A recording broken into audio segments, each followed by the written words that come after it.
Audible? So, good evening. So, I hope you people are good.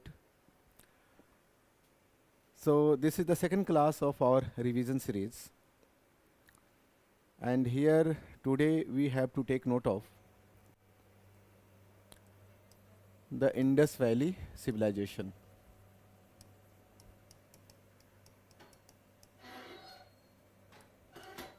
also known as the Harappan civilization. Yesterday, in the previous class, we talked about prehistoric cultures: Paleolithic, Mesolithic, Neolithic, Chalcolithic, and Megalithic. In Paleolithic, subsistence pattern remained confined to hunting and food gathering with crude tools.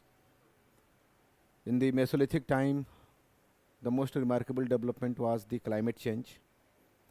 In the Neolithic time, we have the most advanced tools. In the Chalcolithic period, we have the beginning of the use of copper. And Megalithic people are particularly known for the use of iron. And their knowledge is based on grave goods. So, let us first make our plan for today's topic, that is Indus Valley civilization.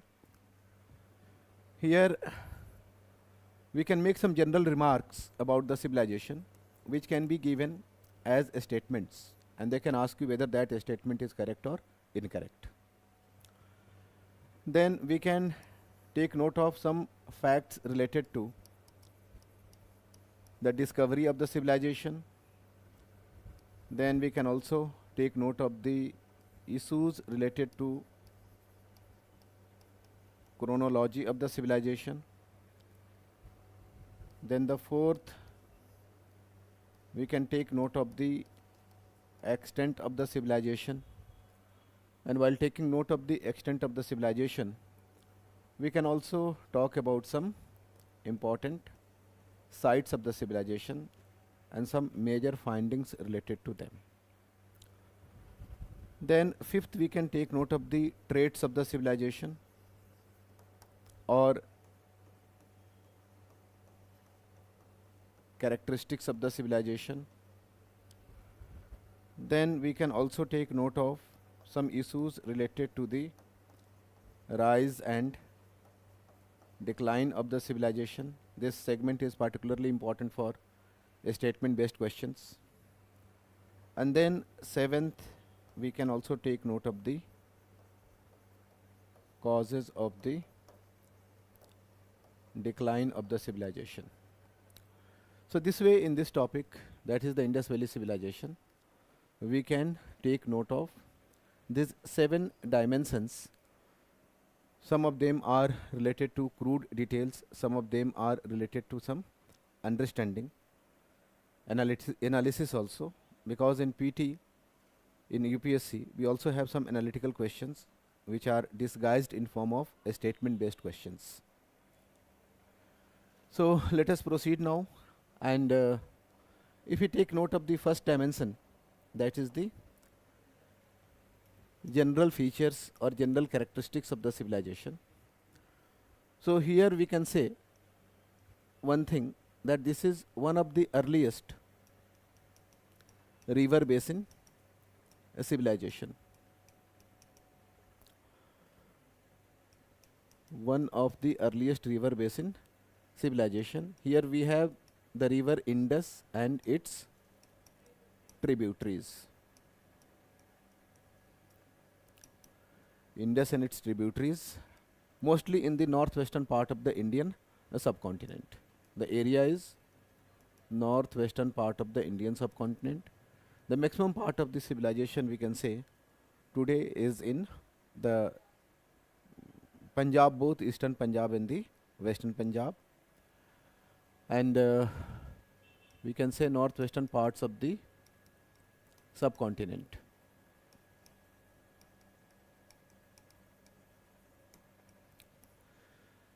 So one of the earliest, it was a contemporary of the civilizations like you may be knowing about the Chinese civilization, Mesopotamian civilization, Egyptian civilization.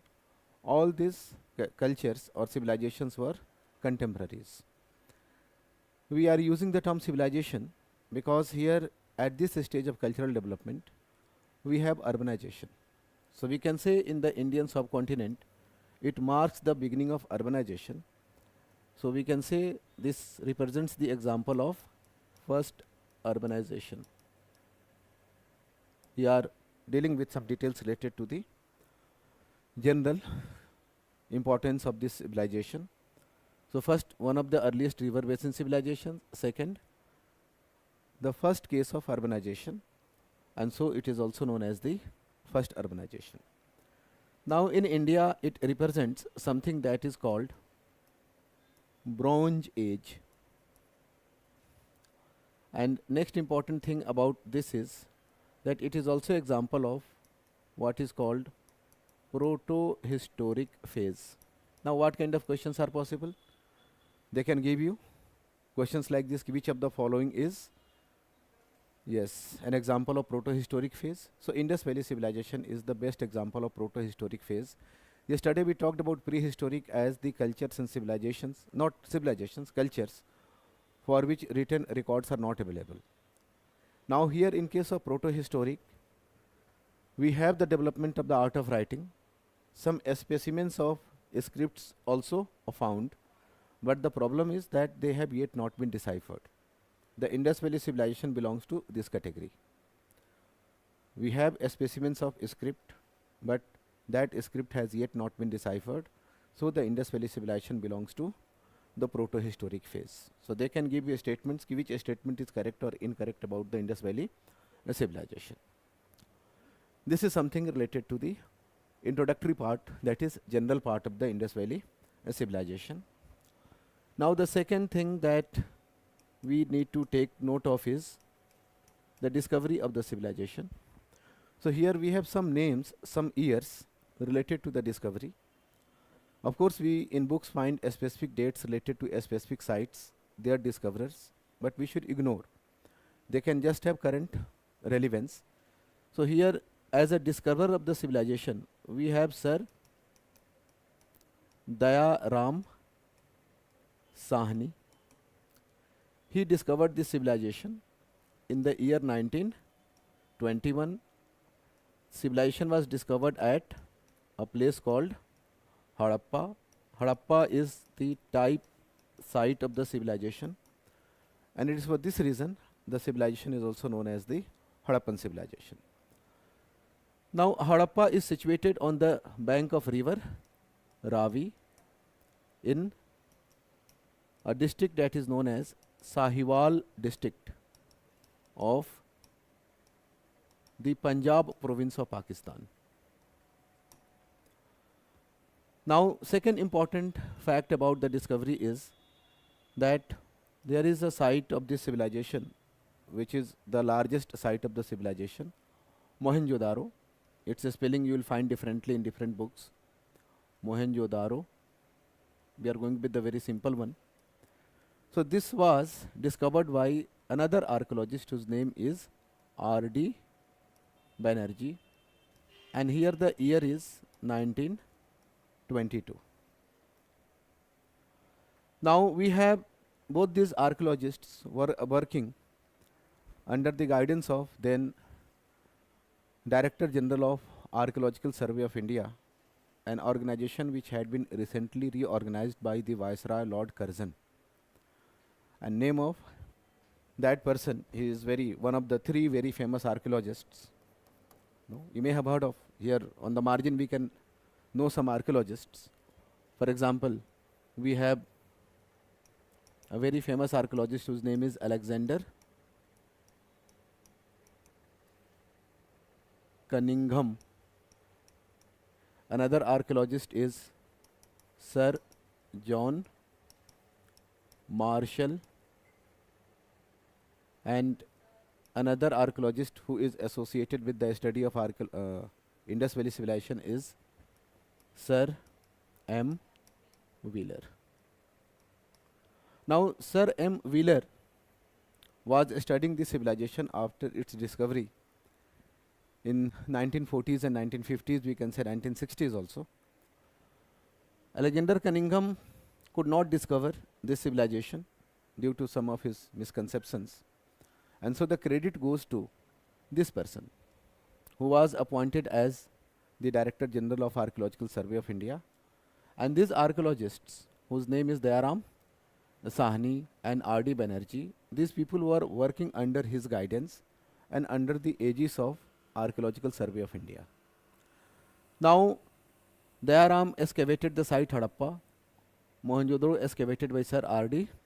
Banerjee, but the official declaration that a new civilization has been discovered was made by Sir John Marshall. So he made the official declaration of the discovery of a new civilization. And this perhaps he did was, the year was 1924. So it took around 2 to 3 years for the historians to ascertain that an altogether new civilization has been discovered. And with the discovery of this civilization, the chronology of the Indian history was traced back to, or pushed back to rather, pushed back to around 3rd millennium BC. Earlier it was supposed to have started with the Vedic people and the Vedic civilization. And today, though that is a very controversial topic, not very, but some controversies are there regarding the chronology of both Indus Valley civilization and the Vedic civilization. But we as aspirants of UPSC, we should not bother about those controversies. For us, some concrete facts and details are going to serve the purpose. Is that clear? So these are the facts related to the discovery of the Indus Valley civilization. Sir Dayaram Sahni, 1921.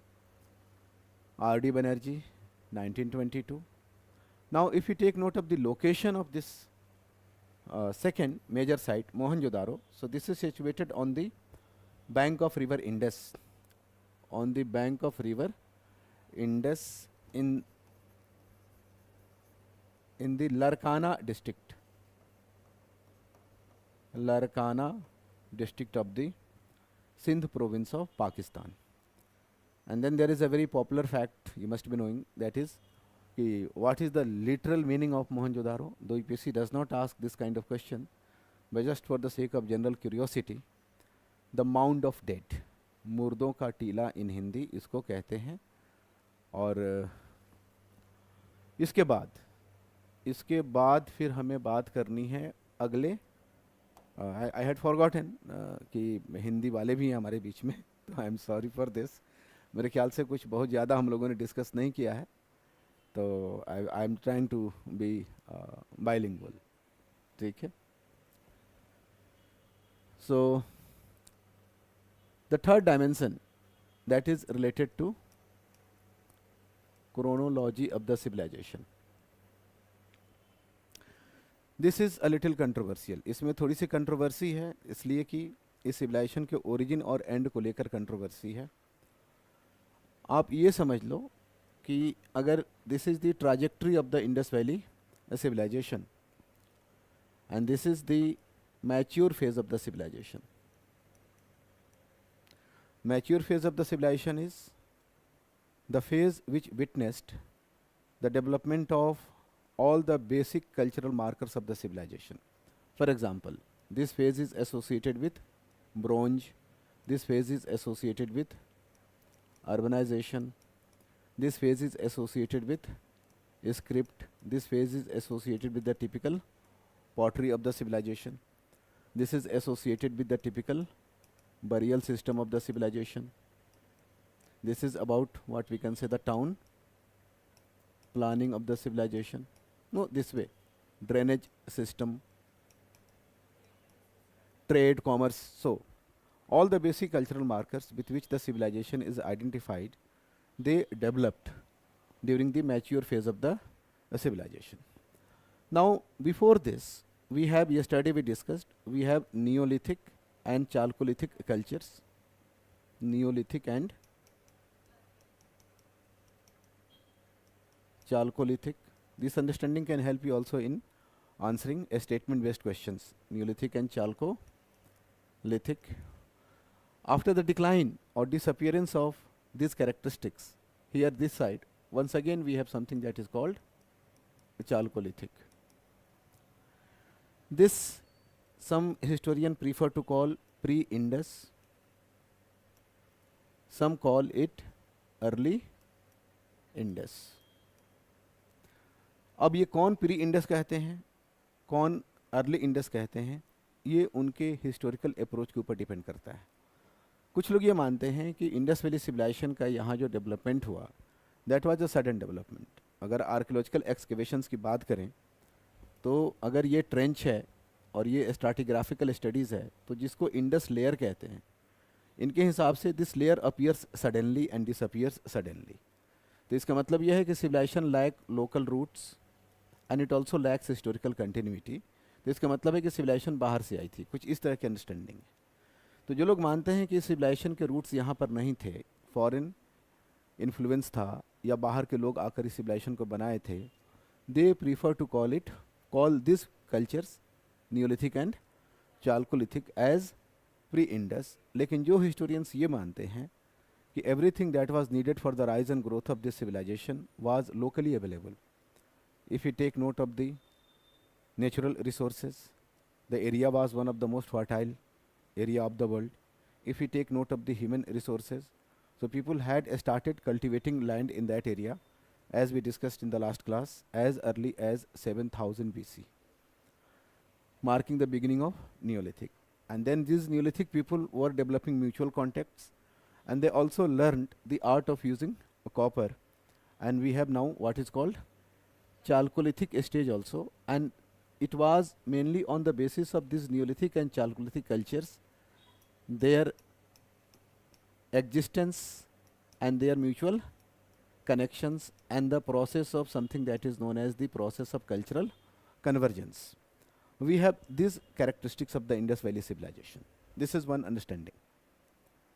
Now, those people who believe in this, that the civilization lacked local roots, they prefer to call these cultures as pre-Indus, and those who accept even Neolithic and Chalcolithic of this area as part of the Indus Valley civilization, as part of the trajectory of the Indus Valley civilization, these people prefer to call it early Indus. In the same way, this side, people prefer to call post-Indus. They are the people who don't see any kind of continuity. But those people who see continuity, they prefer to use the expression late Indus. So now see the trajectory of the civilization. He can say कि here we have the 7000 BC, we have the beginning of Neolithic stage of cultural development. Here we consider that civilization never declined. It was a case of cultural transformation. तो अगर इस situation में देखा जाए तो chronology आपको नहीं लगता है कि थोड़ी कंट्रोवर्शियल हो जाएगी? कुछ लोग यहाँ से मानेंगे, कुछ लोग यहाँ से मानेंगे, कुछ लोग यहीं तक मानेंगे। तो किसको हम कहें इंडस? आमतौर पे एग्रीमेंट है कि ये जो मैच्योर फेज है, इसके लिए जो हमारे पास क्रोनोलॉजी है, हम कह सकते हैं 2400 BC टू अराउंड 800 BC। कुछ कार्बन मेथड के बेसिस पर कुछ बहुत प्रिसाइज फिगर्स भी दिए जाते हैं, दैट इज़ 2350 टू 1750 BC। अब आपको किताबों में दूसरे तरह के भी फिगर्स मिल जाएंगे। कुछ लोग यहाँ से मानेंगे, जाहिर सी बात है कि इधर टाइम बढ़ जाएगा, कुछ लोग ऐसे मानेंगे तो इधर टाइम बढ़ जाएगा। लेकिन रफली ये जो पीरियड है, इसको आप इंडस वैली सिविलाइजेशन की क्रोनोलॉजी का मैच्योर फेज़ मान सकते हैं। और मैच्योर फेज़ का मतलब है वह फेज़ जिसमें कि इस सिविलाइजेशन के वो सारे कैरेक्टरिस्टिक्स जिसकी वजह से यह सिविलाइजेशन इस दुनिया में जानी जाती है, वो डेवलप हुए थे। Is that clear? Now we have dealt with the yes. नहीं, स्पेसिफिक ईयर्स पूछने की यूपीएससी की टेंडेंसी नहीं होती है ना, लेकिन हाँ इस अंडरस्टैंडिंग से सवाल पूछा जा सकता है कि what do you mean by pre Indus.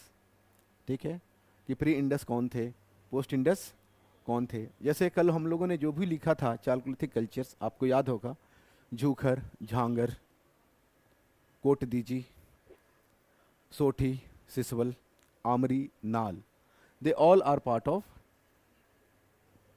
Pre Indus और अर्ली इंडस। तब आपसे सवाल कैसे बन सकता है कि आपको एक लिस्ट दे देगा इन कल्चर्स की और आपसे पूछेगा कि which of the following belong to the early Indus, which of the following belong to the late Indus. तो लेट इंडस में तो इन्हीं की अक्सर कंटिन्यूटी देखने को मिलती है, कोई बहुत ज़्यादा रिमार्केबल डेवलपमेंट नहीं है।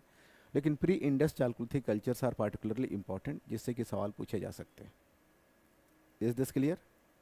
हाँ, स्पेसिफिक ईयर से सवाल पूछे जाने की यूपीएससी की आदत आमतौर पे नहीं है, लेकिन ये अगर हम जाने रहते हैं तो हमें थोड़ा सा इमोशनल सेटिस्फेक्शन मिलता है, क्योंकि हिस्ट्री का एक बहुत पुराना रोमांस डेट्स के साथ है। तारीख उसको कहते हैं, उर्दू में तारीख का मतलब ही होता है डेट्स। तो आज भी हिस्ट्री को, जब भी हिस्ट्री का नाम सुनते हैं तो कुछ डेट्स और कुछ इवेंट्स हमारे दिमाग में दौड़ने लगते हैं। हालांकि अब खासतौर सीपीएससी लेवल पे जो अप्रोच होना चाहिए वो प्रोसेस को समझने वाला अप्रोच होना चाहिए, और उसी प्रोसेस के जो मेजर माइलस्टोन्स हैं वो पीटी में पूछे जाते हैं, और जो प्रोसेस है उससे जुड़े क्वेश्चंस मेन एग्जामिनेशन में पूछे जाते हैं। ये एक जनरल सी अंडरस्टैंडिंग है। So this is the issue of chronology. Comfortable? Okay. So out of 7 issues we identified, we have talked about the first one, that is the general. उसमें हम लोगों ने देखा था कि civilization, one of the earliest river basin civilizations of the world, marking the Bronze Age in India, representing the proto-historic phase in India, and this was also a contemporary of some major civilizations of the world. Then second was discovery. Discovery में हम लोगों ने ये देखा था कि we have some sites, some archaeologists and some years. So 2 sites are important, Harappa and Mohenjodaro. Harappa इस type site, यहीं पर हुई डिस्कवरी को सिविलाइजेशन की डिस्कवरी माना जाता है। उसमें जुड़े हुए हैं दयाराम साहनी मोहनजोदड़ो के साथ, आर.डी. बनर्जी, और उस समय general supervision sir John Marshall का था, जिन्होंने कि इस सिविलाइजेशन के डिस्कवरी को ऑफिशियली अनाउंस भी किया था। और ये तीसरा डायमेंशन है क्रोनोलॉजी का, जो अभी अभी आपके सामने डिस्कस किया गया है। तो out of 7 issues we identified, we have dealt with the 3। अगर कोई डाउट, कोई कन्फ्यूज़न हो तो आप इस लेवल पे पूछ सकते हैं, otherwise we can proceed further. हम आगे बढ़ सकते हैं, ठीक है, कोई दिक्कत नहीं है। चलिए, चौथा जो डायमेंशन हम लोगों ने आइडेंटिफाई किया हुआ है, जिसके बारे में हमें बात करनी है, वह है कि इस सिविलाइजेशन का एक्सटेंट क्या है, यानी कि इसकी सीमाएं कहाँ कहाँ तक जाती हैं। तो अब total area of the civilization या ये सब आपसे, आप मेरे ख्याल से सवाल ये सब नहीं पूछेगा, लेकिन हाँ, ये सवाल ज़रूर पूछा जा सकता है कि इंडिया के किन किन स्टेट्स में इंडस वैली सिविलाइजेशन के साइट्स मिले हैं, और जो भी साइट्स मिले हैं वहाँ से कुछ स्पेसिफिक चीज़ें आपसे पूछी जा सकती हैं। तो यहाँ पर इन साइट्स को ना 2 हिस्सों में हम बांट सकते हैं। ए, इंडिया, यानी कि इंडिया के वो स्टेट्स और इंडियन साइट्स जो कि इस सिविलाइजेशन के साथ जुड़े हुए हैं, और इस सिविलाइजेशन का एक बहुत बड़ा हिस्सा कहाँ है, आज के पाकिस्तान में है। तो हम इंडिया की बात कर सकते हैं और पाकिस्तान की बात कर सकते हैं। आइए हम लोग पहले किसकी बात करेंगे, ए, इंडिया की बात करते हैं, और हम देखते हैं कि इंडिया में कुछ ऐसे स्टेट्स हैं या यूटीज़ हैं जहाँ पर इस सिविलाइजेशन के साइट्स मिलते हैं। जैसे हम शुरू कर सकते हैं नॉर्दर्न मोस्ट से, जम्मू एंड कश्मीर पहले स्टेट हुआ करता था, आज यूटी का हिस्सा है। जम्मू एंड कश्मीर में एक साइट है जिसका नाम है Manda. This site is important as this is seen as the northern most site of the civilization. इसके बाद से जो दूसरा स्टेट इम्पॉर्टेंट हो सकता है हमारे लिए वो है पंजाब। पंजाब में एक साइट है जो इम्पॉर्टेंट हो सकता है, रोपड़, और ये इसलिए इम्पॉर्टेंट है कि this is the first site to be excavated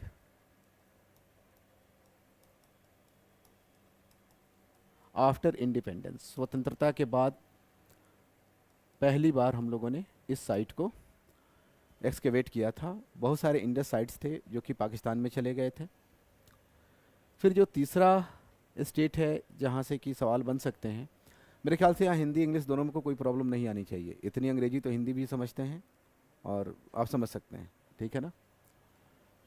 main examination के क्लासेस में थोड़ी सी हिंदी इंग्लिश में ज़्यादा दिक्कत होती है, लेकिन जहाँ पीटी के फैक्ट्स देखने हैं वहाँ आई एक्सपेक्ट कि आप दोनों हिंदी वाले थोड़ा इंग्लिश वालों को बर्दाश्त कर लें, इंग्लिश वाले थोड़ा हिंदी वालों को बर्दाश्त कर लें। मैं कोशिश कर रहा हूँ कंबाइन करने की, लेकिन कभी कभी फ़्लो में ज़्यादा इंग्लिश निकल जाएगा, कभी कभी फ़्लो में ज़्यादा हिंदी निकल जाएगी, ठीक है, लेकिन मैं इसको बैलेंस करने की कोशिश करूँगा। जो तीसरा स्टेट है जहाँ से कि इंडस वैली सिविलाइजेशन के साइट्स हमें मिलते हैं, उसको हम हरियाणा कहते हैं।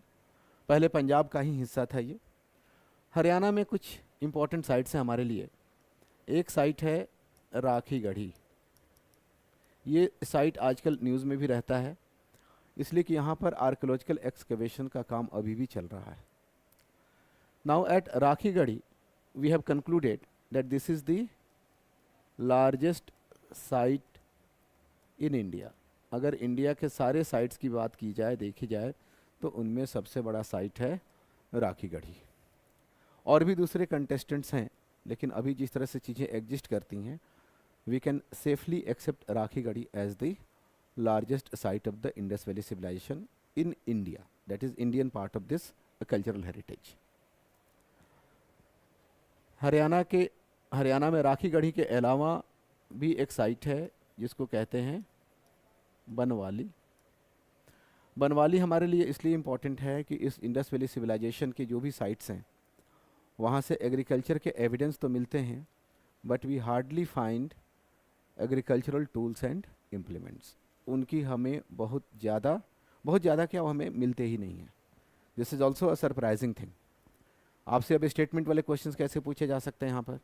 वो आपसे ऐसे सवाल पूछ देंगे कि Indus valley civilization was an urban civilization. Statement 1 correct है। सेकेंड स्टेटमेंट कि Indus valley civilisation had a rich agricultural base, logically ये भी ठीक है, इसलिए कि बिना एग्रीकल्चरल बेस के अर्बनाइजेशन के लेवल तक का डेवलपमेंट नहीं हो सकता है। लेकिन अगर तीसरा स्टेटमेंट अगर आपसे दे दें, जो कि अपेरेंटली सही लगेगा, इसलिए कि पहले दो इससे मिलते जुलते हैं या इसको सपोर्ट करते हैं, और अगर आपसे पूछते ऐसे कि in archaeological excavations agricultural tools and implements have been discovered in large number, तो आपको ये पता होना चाहिए कि ऐसा नहीं है। आर्कियोलॉजिकल एक्सकवेशंस में इंडस वैली सिविलाइजेशन के ना तो वेपन्स मिले हैं, ना ही उनके एग्रीकल्चरल टूल्स एंड इम्प्लीमेंट्स मिले हैं। आमतौर पे ये चीज़ें आईवीसी में नहीं मिलती हैं। ये स्टेटमेंट वाले क्वेश्चंस के लिए इंपॉर्टेंट हो सकता है। तो अब बनवाली में कुछ ऐसा ज़रूर मिला है जो कि इस कॉन्टेक्स्ट में इंपॉर्टेंट हो जाता है। वो क्या है कि हल नहीं मिला है। हल तो समझते हैं ना, that is called ploughshare, but we have a terracotta representation of PLOUGH ploughshare, जिससे कि हमें लगता है कि ये लोग एग्रीकल्चर से फेमिलियर भी थे और प्लाउ शेयर का इस्तेमाल एग्रीकल्चर में किया करते थे। उसी तरह से हरियाणा में ही एक और साइट हम लोग आइडेंटिफाई कर सकते हैं, उसका नाम है कुनाल। और यह साइट हमारे लिए इसलिए इम्पॉर्टेंट है कि इस साइट में हमें गोल्ड का एविडेंस मिलता है। तो हरियाणा की ये 3 साइट्स अपने दिमाग में रखिए। आगे बढ़ते हैं हरियाणा से। चौथा इंडियन स्टेट जहाँ से कि इंडस वैली सिविलाइजेशन का एविडेंस मिलता है वह है यूपी। लेकिन यूपी में जानने वाली बात यह है कि ईस्टर्न यूपी में नहीं मिलता, वेस्टर्न यूपी में और ज़्यादा साइट्स नहीं मिलते। सबसे फेमस साइट है आलमगीरपुर। अब आलमगीरपुर अपने आप में इम्पॉर्टेंट है कुछ चीज़ों के लिए। पहला ये कि this is the eastern most civilization, eastern most site of the civilization. दूसरा ये कि यहाँ से हमें क्लॉथ इम्प्रेशन मिलता है ऑन POTSHERDS। पॉटसर्ट्स कहते हैं जो मिट्टी के बर्तन के टुकड़े होते हैं। अक्सर आर्कियोलॉजिकल एक्सकवेशंस में सबसे ज़्यादा यही निकलते हैं। आज भी अगर आप किसी जगह की खुदाई करें तो सबसे ज़्यादा आपको, जिनको हिंदी में ठीकरा कहते हैं, तो जैसे होता है ना कि उंगलियों के निशान पाए गए, वैसे ही कुछ ठीकरों के ऊपर, कुछ पॉट शर्ट्स के ऊपर हमें क्लॉथ इम्प्रेशन मिलता है, जिससे कि लगता है कि इंडस वैली सिविलाइजेशन के लोग कॉटन कल्टीवेट भी करते थे और इनको स्पिनिंग और वीविंग भी आती थी। ये एविडेंस और भी जगहों से मिलता है इस अचीवमेंट का उनके, लेकिन ये सबसे ज़्यादा तो इम्पॉर्टेंट नहीं है, लेकिन ये भी एक इम्पॉर्टेंट डिस्कवरी है, and that is from Alamgirpur, and Alamgirpur is situated in UP near Meerut. पांचवा स्टेट जो हमारे लिए इम्पोर्टेंट हो सकता है जहाँ पर आईबीसी के साइट्स मिलते हैं, उसमें हम बात कर सकते हैं राजस्थान की। और राजस्थान की अगर हम बात करें तो यहाँ पर एक साइट हमारे लिए ख़ास तौर से इम्पोर्टेंट है, वो है कालीबंगन। कालीबंगन का जैसे मोहनजोदड़ो का लिटरल मीनिंग होता है mount of the dead, Kalibangan का भी लिटरल मीनिंग है ब्लैक बैंगल्स। हालांकि यूपीएससी ऐसे सवाल नहीं पूछती है, लेकिन कुछ चीज़ें कम्प्लीमेंट्री सप्लीमेंट्री होती हैं। तो राजस्थान, कालीबंगा। कालीबंगा की अपनी अहमियत है। जैसे कालीबंगा में सबसे इम्पॉर्टेंट चीज़ है यहाँ के मड स्ट्रक्चर्स। आर्किटेक्चर में ये काफ़ी इम्पॉर्टेंट है कि किस तरह के building materials Indus valley civilization के लोग इस्तेमाल करते थे। उसमें आमतौर पे देखा गया है कि दे यूज्ड ब्रिक्स, बोथ बर्फ ब्रिक्स और मड ब्रिक्स। कच्ची ईंटों का भी इस्तेमाल किया और पक्की ईंटों का भी इस्तेमाल किया।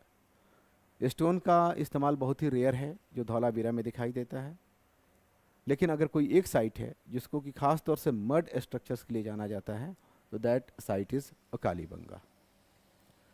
दूसरी चीज़ यहाँ पर ये है कि यहाँ से मैक्सिमम डाइवर्सिटी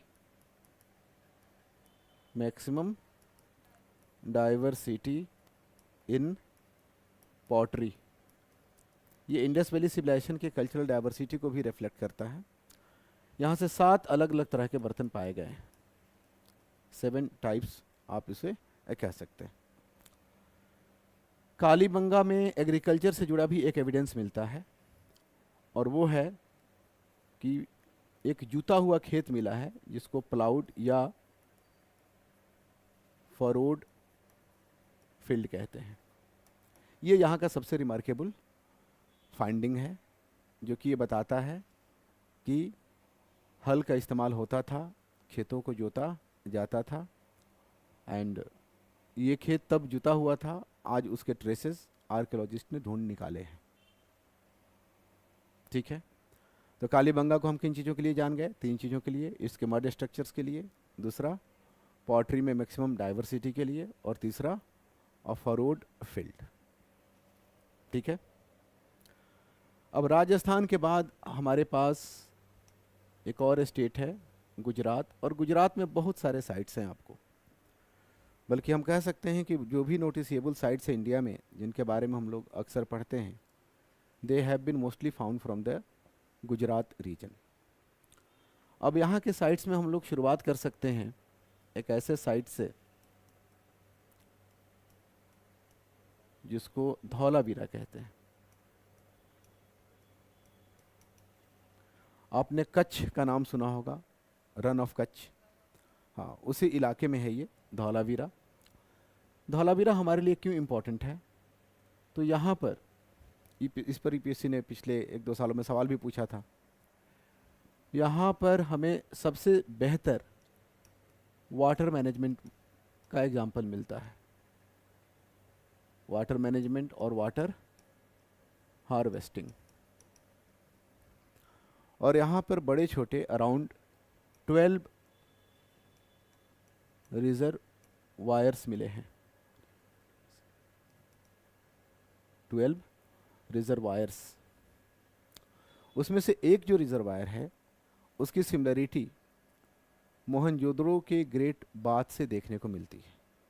इसी वजह से कुछ लोगों का ये मानना है कि मोहनजोदड़ो के ग्रेट बाथ का जो रिचुअलिस्टिक सिग्निफिकेंस अब तक माना जाता था वैसा नहीं है। हो सकता हो कि ये उसी तरह का कुछ हो जो कि धौलावीरा में है, या फिर ये कि रिलीजियस एविडेंस सिर्फ धौलावीरा में मोहनजोदड़ो में नहीं मिलते, वो धौलावीरा में भी मिलते हैं, रिजर्वायर या उस तरह के ग्रेट बाथ के कॉन्टेक्स्ट में। दूसरी यूनिक चीज़ यहाँ पर है कि यहाँ पर use of stones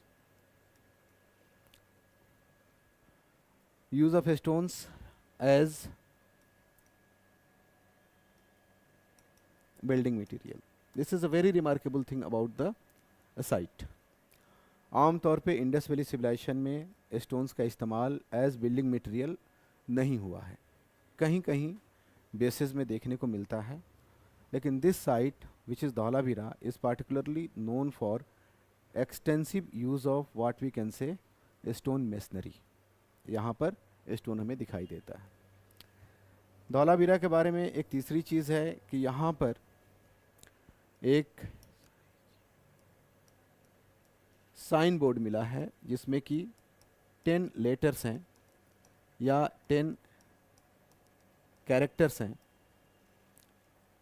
of Indus script, जिसे हम लोग पढ़ तो नहीं पाए हैं, लेकिन एक साथ इतने सारे specimens of the Indus script हमें पहली बार इसी साइन बोर्ड में दिखाई देते हैं। इसको हम लोगों ने साइन बोर्ड कहा है। जिन लोगों ने इन 10 लेटर्स को एक साथ रखा होगा वो क्या मैसेज देना चाहते थे, क्या मैसेज कम्युनिकेट करना चाहते थे, इस तक हमारी जानकारी नहीं है। चौथी चीज़ जो धौलावीरा के बारे में जाना जा सकता है वो ये है कि यहाँ हम कह सकते हैं कि this is the largest excavated site of the civilization, largest excavated site. आप धौलावीरा में और राखीगढ़ी में कंफ्यूज तो नहीं हैं? अगर कंफ्यूज हैं तो मैं बता दूं कि राखीगढ़ी एस्टिमेट की बेसिस पर ऐसा माना गया है कि it can be the largest site in the Indian subcontinent, not in the Indian subcontinent, in India. लेकिन जो एक्चुअल एक्सकेवेशन हुआ है, अगर टोटल एरिया एक्सकेवेटेड की बात करें तो उसमें Dholavira is the largest excavated site. So these are some details related to Dholavira. Dholavira की पहचान कभी कभी हम लोग एक पोर्ट सिटी के तौर पे भी करते हैं। ऐसा माना जाता है कि उस ज़माने में सी बहुत पास तक रहा होगा, कोस्ट लाइन भी तो चेंज होती रहती है, तो आज तो इसके तुरंत बाद सी नहीं है, लेकिन किसी ज़माने में रहा होगा। And Dholavira was one of the port cities of this civilization. This much about the first site in Gujarat, name is Dholavira. अब गुजरात में ही अगर लार्जेस्ट साइट अगर आपसे पूछे, हाँ, अगर लार्जेस्ट साइट आपसे पूछता है इंडस वैली सिविलाइजेशन का तो वो स्पेसिफाई करेंगे। अगर बिना स्पेसिफाई किए पूछ दिया कि which one is the largest site of the civilization, then Mohenjodaro, जो कि पाकिस्तान में है। लेकिन अगर स्पेसिफाई करके पूछा इंडिया में, then the answer is Rakhigarhi. उसी तरह से अगर पूछे कि largest excavated site in the whole civilization, answer is Mohenjodaro. Mohenjodaro is the largest site as well as the largest excavated site. लेकिन अगर इंडिया को स्पेसिफाई करके पूछे तो then the answer is Dholavira. ठीक है ना? तो पाकिस्तान में largest site and largest excavated site ये एक ही है। इंडिया में largest site and the largest excavated site अलग अलग हैं। मोहनजोदड़ो को ये डिस्टिंक्शन है कि Mohenjodaro is suppose to be the largest site in both India and in Pakistan. Largest site, not largest excavated भी मान सकते हैं उसको। तो अगर इंडिया को स्पेसिफाई ना करे तो लार्जेस्ट की बात करते समय हमें मोहनजोदड़ो की ही बात करनी है। गुजरात में एक दूसरा साइट है जो हमारे लिए इम्पोर्टेंट हो सकता है, वो है लोथल। लोथल के बारे में पहली चीज़ वही है जो आखिरी थी धौलावीरा के बारे में, कि Lothal is identified as a port city. और यहाँ पर पोर्ट सिटी का एक बहुत ही कंक्रीट एविडेंस मिला है जिसको कहते हैं डॉकयार्ड। लोथल की यूनिक पोजीशन इस बात को लेकर भी है कि यहाँ से राइस कल्टीवेशन के एविडेंस मिलते हैं। लोथल की एक और यूनिक पोजीशन है कि यहाँ से हमें फायर पिट्स भी मिलते हैं। फायर पिट्स हमें कालीबंगा से भी मिलते हैं। कालीबंगा जो साइट राजस्थान में हम लोगों ने डिस्कस किया था, वहाँ से भी फायर पिट्स मिलते हैं। लोथल से भी फायर पिट्स मिले हैं। लोथल में हमें डबल बरियल के भी एविडेंस मिलते हैं। ये सारी चीज़ें इंडस वैली सिविलाइजेशन के कल्चरल डाइवर्सिटी को दिखा रही है।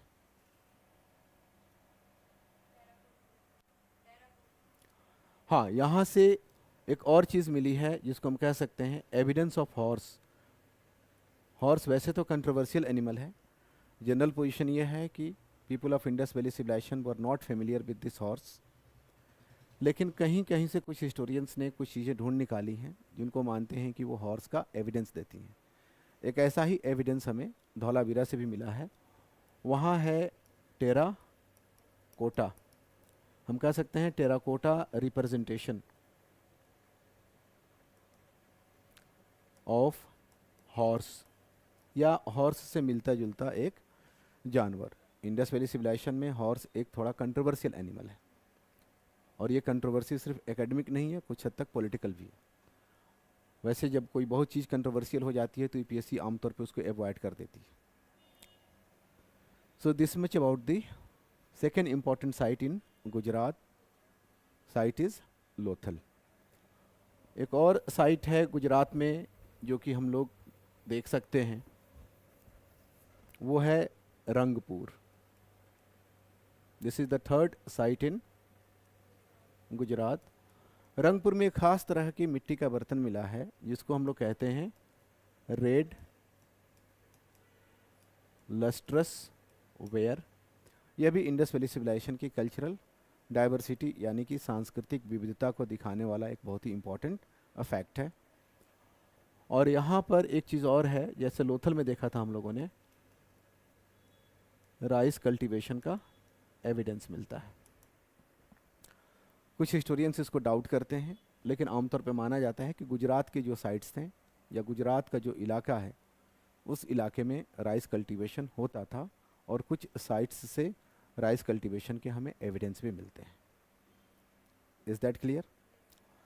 उसी तरह से यहाँ पर एक और साइट हम लोग देख सकते हैं, वो है सुरकोतादा। और सुरकोतादा से हमें जो चीज़ें मिलती हैं उनमें ये काफ़ी नोटिसिएबल है। हॉर्स बोन, यहाँ पर डबल बरियल भी काफ़ी नोटिसिएबल है, और यहाँ पर भी ऐसा माना जाता है कि this city was a port city. उसी तरह से एक और साइट है गुजरात में ही, उसका नाम है भगतराव। और भगतराव को बहुत दिनों तक हिस्टोरियंस ने माना कि this is the southern most site of the civilization. हम लोग देखेंगे ये पॉइंट थोड़ा सा कंट्रोवर्शियल है, कुछ लोग दामाबाद को भी मानते हैं, लेकिन कुछ लोग जो दामाबाद को नहीं मानते और भगतराव को भी नहीं मानते, उन्होंने एक साइट ढूंढ निकाला है जिसका नाम है Malvan. Malvan is also there in Gujarat, और इसको भी सदर्न मोस्ट साइट के तौर पर आइडेंटिफाई किया जाता है। हमारी प्रैक्टिकल प्रॉब्लम तब होगी जब ये दोनों ऑप्शन में आ जाएं। जब तक ये दोनों ऑप्शंस में नहीं आते हमें क्या दिक्कत है, लेकिन जब दोनों ऑप्शंस में आ जाएं और दामाबाद ना हो, then go for Malvan. Malvan is more correct answer to this question कि which one is the southern most site of the Indus valley civilisation. Is that clear? तो ये कुछ साइट्स हैं गुजरात में। धौलावीरा उसमें सबसे इम्पॉर्टेंट साइट है। तो Dholavira, Lothal, Rangpur, Surkotada, Bhagatrao and Malvan, in sites के बारे में हमें पता होना चाहिए। गुजरात के बाद कुछ लोग कहते हैं कि अगर southern most site of the civilization या तो भगतराव है या मालवन है, तो फिर उसके और जाके साउथ में बात करने की ज़रूरत नहीं है। लेकिन कुछ के हिसाब से महाराष्ट्र के इलाके में एक साइट है दामाबाद। यहाँ से 4 कॉपर ऑब्जेक्ट्स मिले हैं जो कि इंडस वैली सिविलाइजेशन के ऑब्जेक्ट्स से मिलते जुलते हैं। बेस्ड ऑन दिस कुछ लोगों का ये मानना है कि Daimabad was the southern most of the civilisation. R S. Sharma की एनसीईआरटी में क्लियरली लिखा हुआ है, गूगल वगैरह पे भी सर्च करेंगे तो क्लियरली आपको दामाबाद मिलेगा। इसलिए मैंने कहा कि अगर दामाबाद ऑप्शन में हो तो आपको दामाबाद ही देखना है। मालवन भी हो या भगतराव भी हो, वैसे इतना क्लोज ऑप्शंस नहीं दिए जाते हैं, लेकिन अगर दामाबाद ऑप्शन में है तो गो फॉर दामाबाद। दामाबाद ना हो तो गो फॉर मालवन। दामाबाद और मालवन दोनों ना हो तो go for Bhagatrao. That is the situation. तो सदर्न मोस्ट साइट, आपको याद होगा कि इसकी चर्चा हम लोगों ने कल की क्लास में भी की थी। महाराष्ट्र के इलाके में एक चालकुलिथिक कल्चर है जिसका नाम है जॉर्वे। जॉर्वे कल्चर के दो प्रोमिनेंट साइट्स में से ये एक है। दूसरा साइट है इनाम गांव। कल इनाम गांव की बात हम लोगों ने की थी। तो जॉर्वे कल्चर का यह साइट दायमाबाद, ऐसा लगता है कि it has some connection also with the Indus valley civilization. कुछ लोग मानते हैं कि ये जो 4 कॉपर ऑब्जेक्ट्स मिले हैं जिनकी सिमिलरिटी आईवीसी से है, वो इंडस वैली सिविलाइजेशन के डिफ्यूज़न को दिखाती है। ये स्टेटमेंट बेस्ड वाले क्वेश्चंस के लिए ये अंडरस्टैंडिंग जरूरी है। डिफ्यूज़न का मतलब होता है कि किसी भी कल्चर के एलिमेंट्स का एक जगह से दूसरी जगह जाना, ठीक है ना, नए लोगों द्वारा किसी कोर एरिया या सेंट्रल एरिया के चीज़ों को एक्सेप्ट किया जाना, स्प्रेड आप इसको कह सकते हैं। तो इसका मतलब था कि इंडस वैली सिविलाइजेशन का अगर डिफ्यूज़न हुआ था दायमाबाद तक, तो किसी भी कल्चर का डिफ्यूज़न मैक्सिमम टेरिटोरियल एक्सटेंट तक तभी होता है जब वह अपने डेवलपमेंट के भी क्लाइमेक्स पर होती है। But problem with this understanding is कि this 4 copper objects bear resemblance not with the artefacts of the mature phase of the civilisation. अभी हम लोगों ने देखा था कि मैच्योर फेज किसे कहते हैं, but with the late phase of the Indus valley civilization. इसलिए कुछ लोगों का मानना है कि ये डिफ्यूज़न को डिनोट ना करके इंडस वैली सिविलाइजेशन के डिक्लाइन को डिनोट करता है कि जब इस इलाके में डिक्लाइन होने लगा तो लोग अलग अलग एरियाज़ की तरफ मूव करने लगे। And some people also went to the south, and while going to the south they took along with them some of the artifacts. और आज वो ये इंप्रेशन क्रिएट करते हैं कि Daimabad was the southern most site of the civilization, जो कि historically correct नहीं हो सकता है। यह सिविलाइजेशन के एक्सटेंट को न दिखाकर सिविलाइजेशन के डिक्लाइन और डिक्लाइन से जुड़े माइग्रेशन को दिखा सकता है। तभी दायमाबाद की हिस्टोरिसिटी पर या दायमाबाद के सदर्न मोस्ट साइट होने के बात पर जनरल एग्रीमेंट हिस्टोरियंस के बीच में देखने को नहीं मिलता है। Is that clear? तो ये हो गए इंडियन साइट्स, इंडिया में important states and important sites with important discoveries. अब चलिए हम लोग बी यानी कि पाकिस्तान की तरफ चलते हैं और ये देखें कि पाकिस्तान में कौन कौन से ऐसे साइट्स हैं जो हमारे लिए इम्पोर्टेंट हो सकते हैं। पाकिस्तान के प्रोविंसेस में से एक प्रोविंस है पंजाब, और पंजाब में हमारे लिए वही साइट सबसे इम्पोर्टेंट है जिसकी चर्चा हम लोग कर चुके हैं, वो है हड़प्पा। हड़प्पा इसलिए इम्पोर्टेंट है कि वो टाइप साइट है। टाइप साइट वो साइट होता है जहाँ से किसी भी सिविलाइजेशन के रिमेन्स पहली बार हमें मिलते हैं, जिस साइट का रिलेशन किसी भी सिविलाइजेशन या किसी भी कल्चर की डिस्कवरी से होता है उसको हम कहते हैं टाइप साइट। पंजाब के बाद नेक्स्ट इम्पॉर्टेंट स्टेट है सिंध।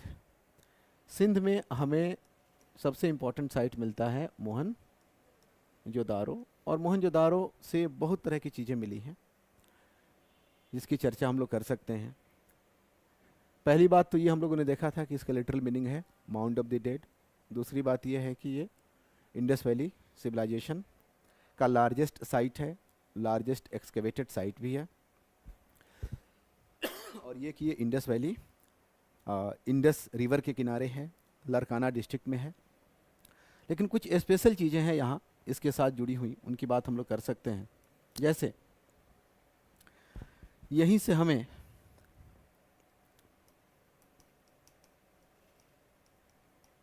एविडेंस ऑफ फ्लड मिलता है, जो इंडस वैली सिविलाइजेशन के डिक्लाइन का एक बहुत बड़ा फैक्टर माना जाता है, एटलीस्ट इस एरिया में, जिस एरिया में मोहनजोदड़ो सिचुएटेड है।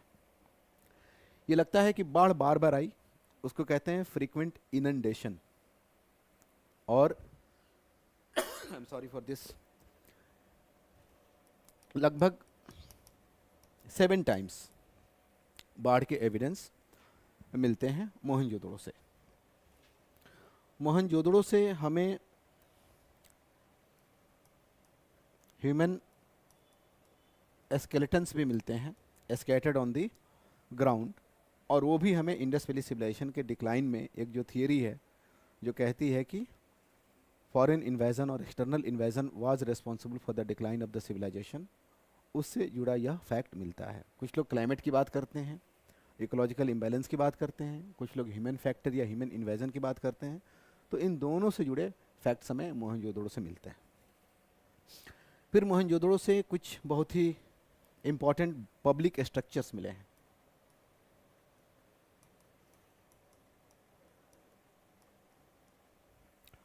पब्लिक स्ट्रक्चर्स में अगर हम देखें तो सबसे इंपॉर्टेंट माना गया है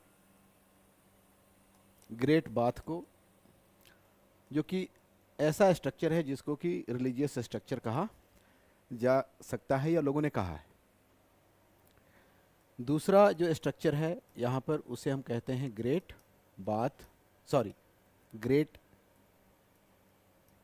ग्रेनरी। ग्रेट ग्रेनरी और ग्रेट ग्रेनरी इस सिविलाइजेशन का लार्जेस्ट स्ट्रक्चर है।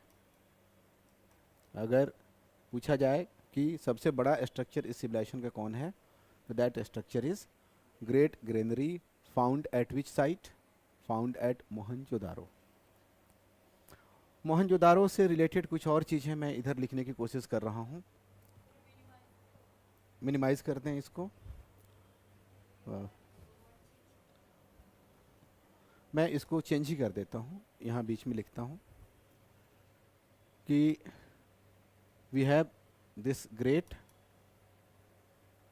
Granary, great bath, this three structures, public structures, great granary, great bath, और एक बिल्डिंग है जिसको कहते हैं कॉलेजिएट बिल्डिंग या असेंबली हॉल। ये तीनों ही बिल्डिंग बताती हैं कि किसी न किसी तरह की पब्लिक अथॉरिटी का डेवलपमेंट हो चुका था, यानी कि स्टेट फॉर्मेशन या रूलिंग क्लास का इमरजेंस हो चुका था।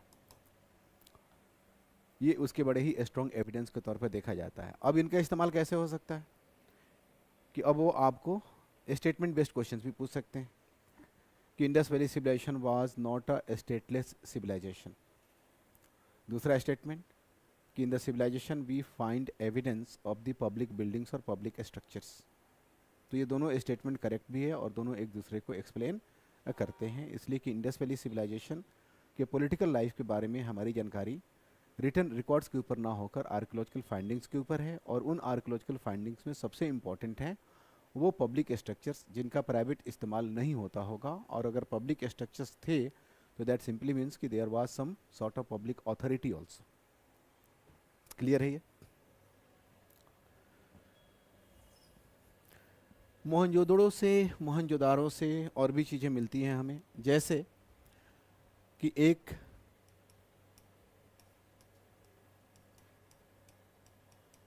स्टैचू मिला है ब्रोंज का, उसको कहते हैं ब्रोंज डांसिंग गर्ल। इसको बनाया गया है लॉस्ट वैक्स मेथड से, जो कि इंडस वैली सिविलाइजेशन के मेटलर्जिकल स्किल को दिखाता है। इस वजह से भी इस पर अभी हाल फिलहाल में सवाल भी पूछा गया था कि वो किस चीज़ की बनी है, तो यह किसकी बनी है? ब्रोंज की बनी है। और लॉस्ट वैक्स मेथड से इसको बनाया गया है। यहीं से एक और स्टैचू मिलता है जिसको कहते हैं head of a priest. We are talking about Mohenjodaro.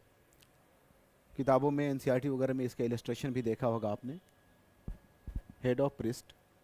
और ये बना हुआ है एक स्टोन का जो काफ़ी सॉफ्ट होता है, उसको कहते हैं स्टीएटाइट। इसको सोप स्टोन भी कहते हैं। तो सोप स्टोन से बना पुजारी का सर कहाँ से मिला है? तो वो मोहनजोदड़ो से मिला है। मोहनजोदड़ो की इंपॉर्टेंट फाइंडिंग्स में एक चीज़ हमें और दिखाई देती है, वो है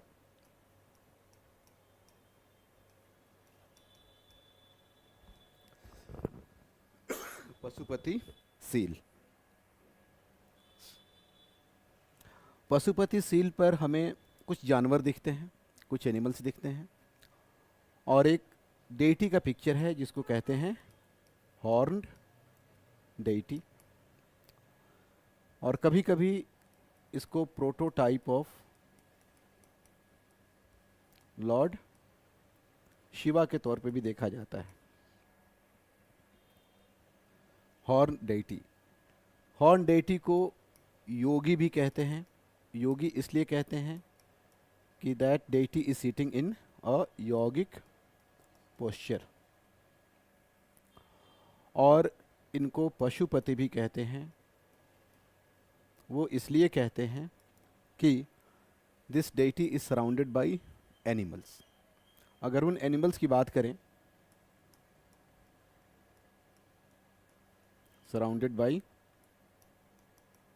एनिमल्स, तो इन एनिमल्स में अक्सर वो एनिमल्स हैं जो बड़े हैं और जिनकी खाल मोटी होती है, थिक स्किन्ड एनिमल्स, जैसे एलिफेंट है, राइनो है, बफेलो है,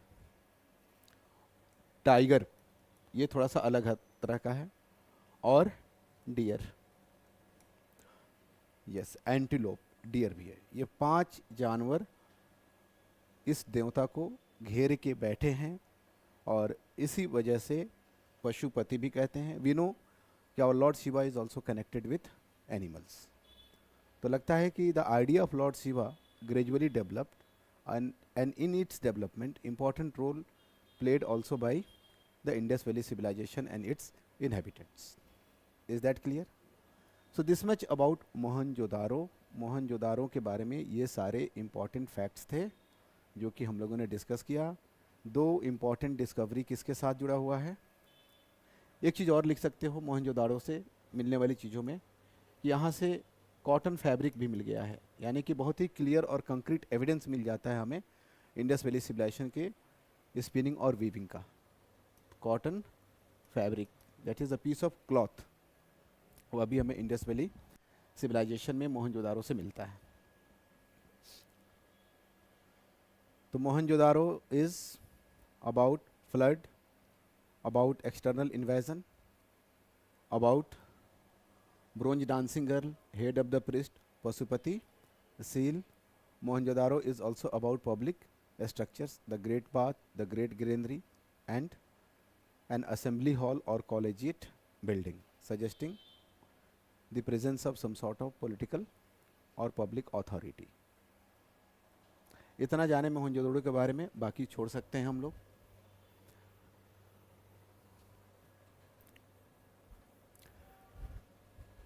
In the Sindh, after Mohenjo-daro, we have a site known as Chanhu-Daro.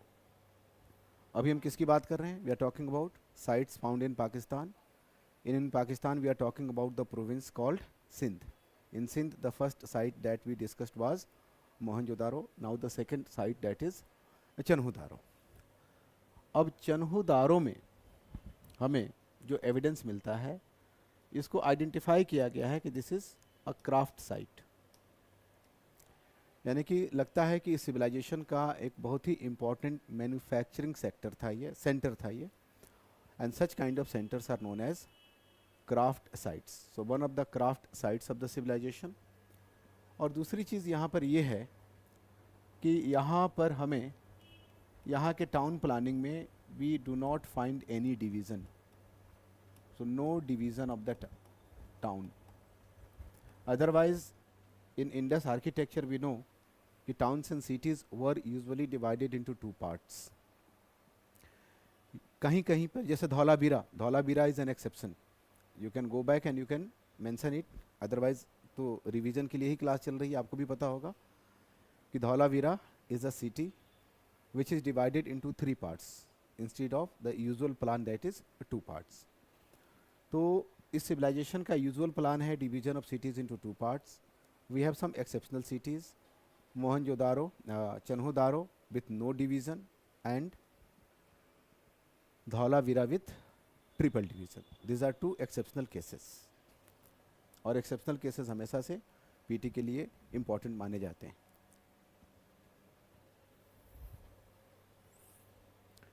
इसी तरह से एक और साइट है सिंध में ही, अल्लाह दीनो. और जैसे हरियाणा में कुनाल से गोल्ड का एविडेंस मिलता है, ये साइट कराची के पास है, यहाँ से भी गोल्ड का इस्तेमाल हुआ है, उसका एविडेंस मिलता है. And then we have something we can say the Balakot. Balakot is also identified as a craft site and not only a craft site but also as a port city. कभी आपसे ऐसे सवाल भी बन सकते हैं, ऐसे सवाल भी पूछ सकते हैं कि कुछ शहरों के कुछ साइट्स के नाम दे देंगे और आपसे पूछेंगे कि which site is a port site. जैसे Lothal is a port site, Surkotada is a port site, Dholavira is also identified as a port site, Balakot is also a port site. List बनाकर दे देंगे या बाकी साइट्स के साथ पोर्ट साइट्स में से किसी एक को जोड़ देंगे और पूछेंगे कि इसमें से कौन पोर्ट था या कौन पोर्ट नहीं था. या फिर कुछ शहरों के नाम दे देंगे. आजकल एक पैटर्न देखा होगा पीटी में आपने पूछे जाने का कि चाहे प्लेसेस हों या पर्सनस हों, एक साथ लोगों के नाम लिख देते हैं और भी ये पूछते हैं ऑप्शंस में कि ये थे क्या. जैसे कुछ शहरों का नाम देकर पूछ दिया कि ये क्या थे. तो जैसे लास्ट टू लास्ट ईयर एक क्वेश्चन था, उसमें ये था कि देवर पोर्ट सिटीज़. उसी तरह से कुछ लोगों के नाम लिखकर पूछ देगा कि ये क्या थे, साइंटिस्ट थे कि ऑथर्स थे, पोइट्स थे. उसी तरह से इंडस वैली सिविलाइजेशन के साइट्स को एक साथ जोड़कर आपसे पूछा जा सकता है. जैसे मान लीजिए कि बालाकोट है, we have talked about Balakot as a craft site, Chanhudaro as also as a craft site. इन दोनों को नाम लिखकर पूछ देगा आपसे कि they are important for being important craft site, या फिर कुछ तरह से एडमिनिस्ट्रेटिव सेंटर्स, हेडक्वार्टर्स, या इस तरह से कुछ भी ऑप्शंस में बनाए जा सकते हैं. Is that clear?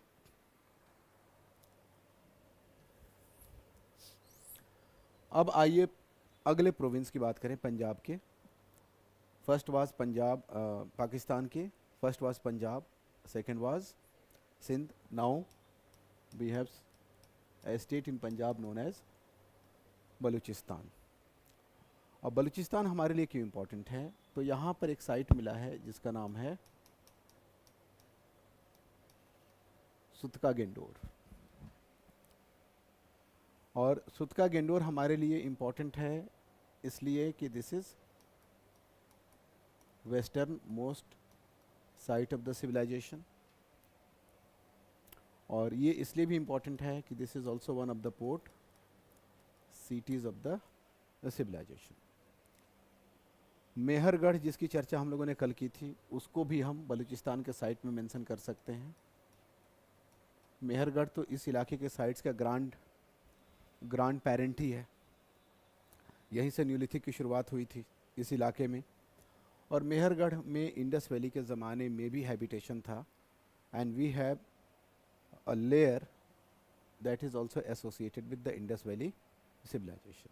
सो उस इलाके का oldest site Mehrgarh is also known for being a site of the Indus valley civilisation. तो ये हम लोगों ने out of 7 areas we identified for us. अभी किसकी बात की हम लोगों ने? एक्सटेंट की बात की है. एक्सटेंट में एक चीज़ और हम जान सकते हैं कि सिविलाइजेशन के जो आजकल इकोलॉजी, इन्वायरमेंट, ये भी इम्पोर्टेंट होते चले जा रहे हैं. तो ये कि इस सिविलाइजेशन के साइट्स किन किन इकोलॉजिकल कंडीशन से मिले हैं. तो हम इसको ऐसे समझ सकते हैं कि वो जो पहले किया था इंडिया और Pakistan, that was extent political and now this is extent ecological. तो सबसे ज़्यादा साइट्स प्लेन एरिया से मिले हैं.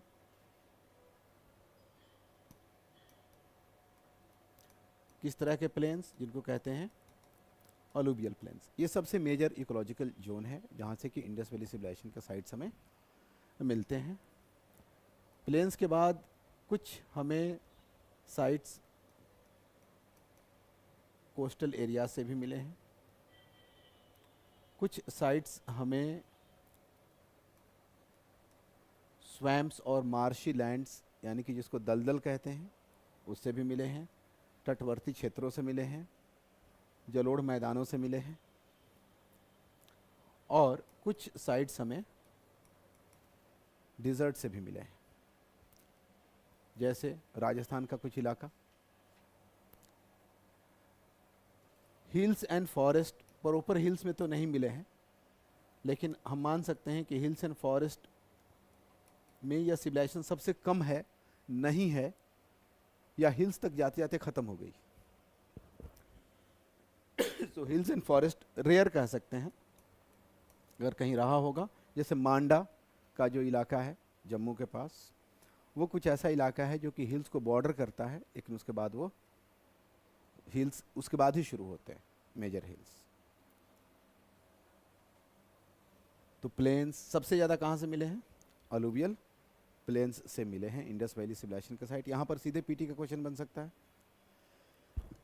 Is this clear? अब इकोलॉजिकल एक्सटेंट के बाद हम लोग आगे अब बात करेंगे फीचर्स की और कैरेक्टरिस्टिक्स की, या फिर इंडस वैली सिविलाइजेशन के ट्रेट्स की। कुछ खास चीज़ें जिसके लिए इंडस वैली सिविलाइजेशन जानी जाती है। यहाँ पर बात करने के लिए हम लोग अपने आप को ऐसे कर लेंगे कि हम लोग बात करेंगे इकोनॉमिक की, फिर बात करेंगे सोशल की, फिर बात करेंगे पॉलिटिकल की, और फिर बात करेंगे कल्चरल की।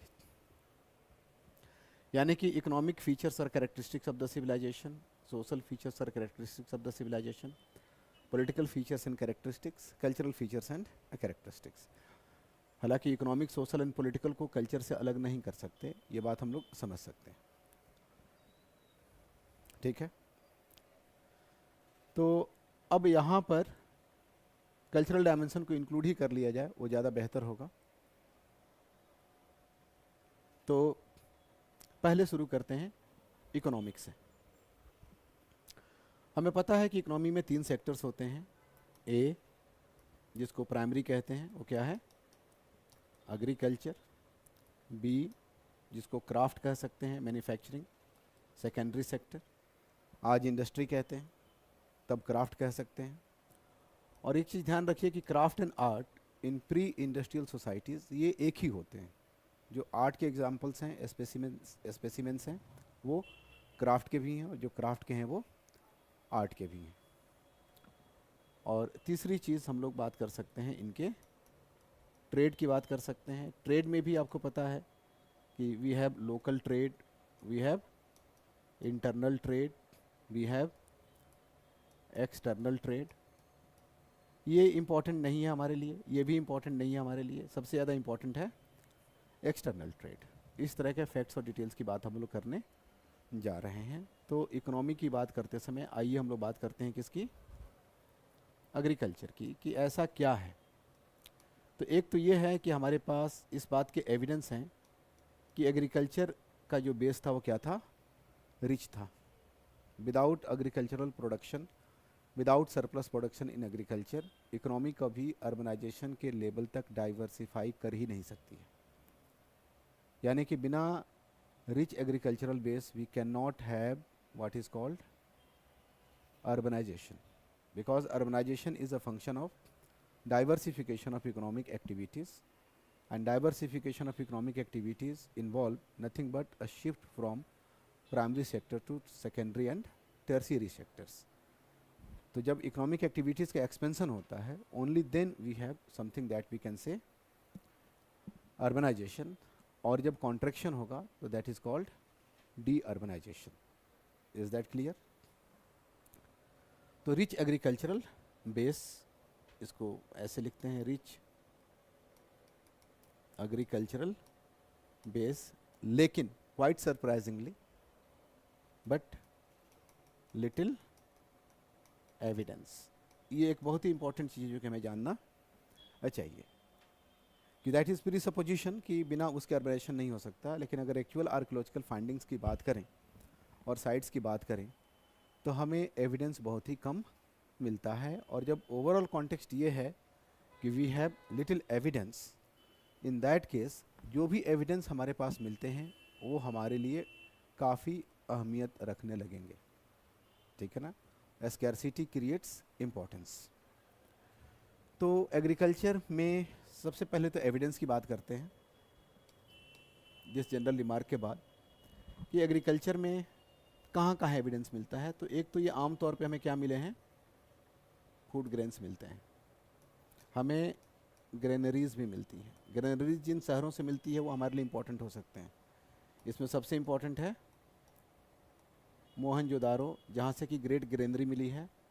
उसके बाद से है इम्पोर्टेंट हड़प्पा में एक कोई बड़ी ग्रेनरी नहीं मिली है, बल्कि हम कह सकते हैं कि 2 rows of a smaller granaries of A small granaries. उसी तरह से हमें ग्रेनरीज लोथल में भी एक ग्रेनरी देखी गई है। So this 3 cities are part of the evidence of agriculture in the Indus Valley civilization in terms of availability of granaries। जब सरप्लस प्रोड्यूस होगा तभी उसके कंजर्वेशन या प्रिजर्वेशन की बात कही जाएगी। Is this clear? उसके बाद से अगला जो एविडेंस है, हम लोग पहले ही देख चुके हैं कि agricultural tools and implements have not been found, लेकिन फिर भी वो जो टेराकोटा रेप्लिका है जिसके बारे में हम लोग बात कर चुके हैं, उसको हम लोग यहाँ एविडेंस में शामिल कर लेंगे।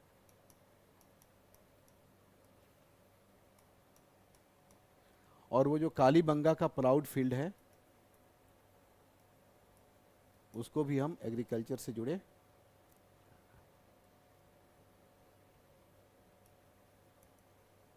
साइट्स में शामिल कर लेंगे। Terracotta replica of प्लाउशेयर।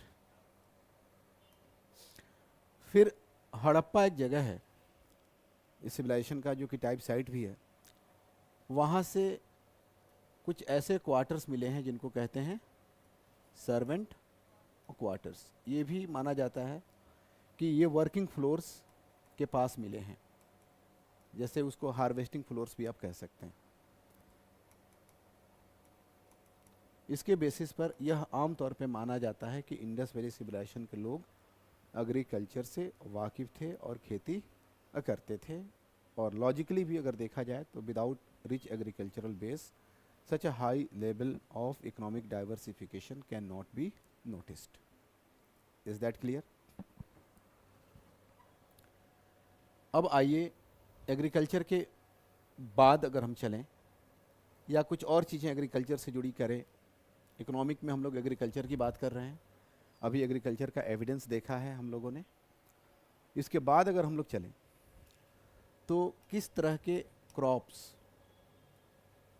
वो डोमेस्टिकेट करते थे या किस तरह के क्रॉप्स का कल्टीवेशन इंडस वैली सिविलाइजेशन में होता था। तो कुछ मेजर क्रॉप्स हम लोग आइडेंटिफाई कर सकते हैं। जैसे ऐसा माना जाता है कि वो रबी की भी खेती करते थे और वो खरीफ की भी खेती करते थे। रबी को शायद कहते हैं विंटर क्रॉप्स और खरीफ को कहते हैं समर क्रॉप्स। यहाँ पर दे कल्टीवेटेड वीट, इसके हमें एविडेंस मिलते हैं, ठीक है। दे कल्टीवेटेड ऑल्सो बार्ली, ठीक है ना। They also cultivated gram. They also cultivated what is called sesame. Is the spelling correct? Sesame ये कुछ होता है, तिल कहते हैं शायद, तिल है ना, हाँ। इसकी खेती होती थी, ये लोग करते थे। इसी में कॉटन भी डाल सकते हैं हम। यहाँ पर खरीफ में दे कल्टिवेटेड मिलेट्स, जैसे ज्वार, रागी, बाजरा। एक बार आप देख लेना कि कॉटन रबी में आएगा कि खरीफ में आएगा। जो भी आए कॉटन की खेती वो करते थे। एक बार आप कंफर्म हो लेना इससे, ठीक है ना। फिर यहाँ पर एक चीज़ और लिख लो, मस्टर्ड, MUSTERD, TARD, हाँ, मस्टर्ड की भी वो खेती करते थे। ये कुछ मेजर क्रॉप्स हैं।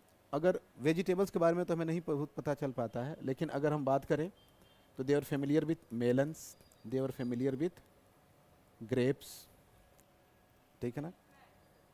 खरीफ में आएगा ना, हाँ। कॉटन खरीफ में, यानी कि खरीफ में कॉटन कर लीजिए और मिलेट्स कर लीजिए।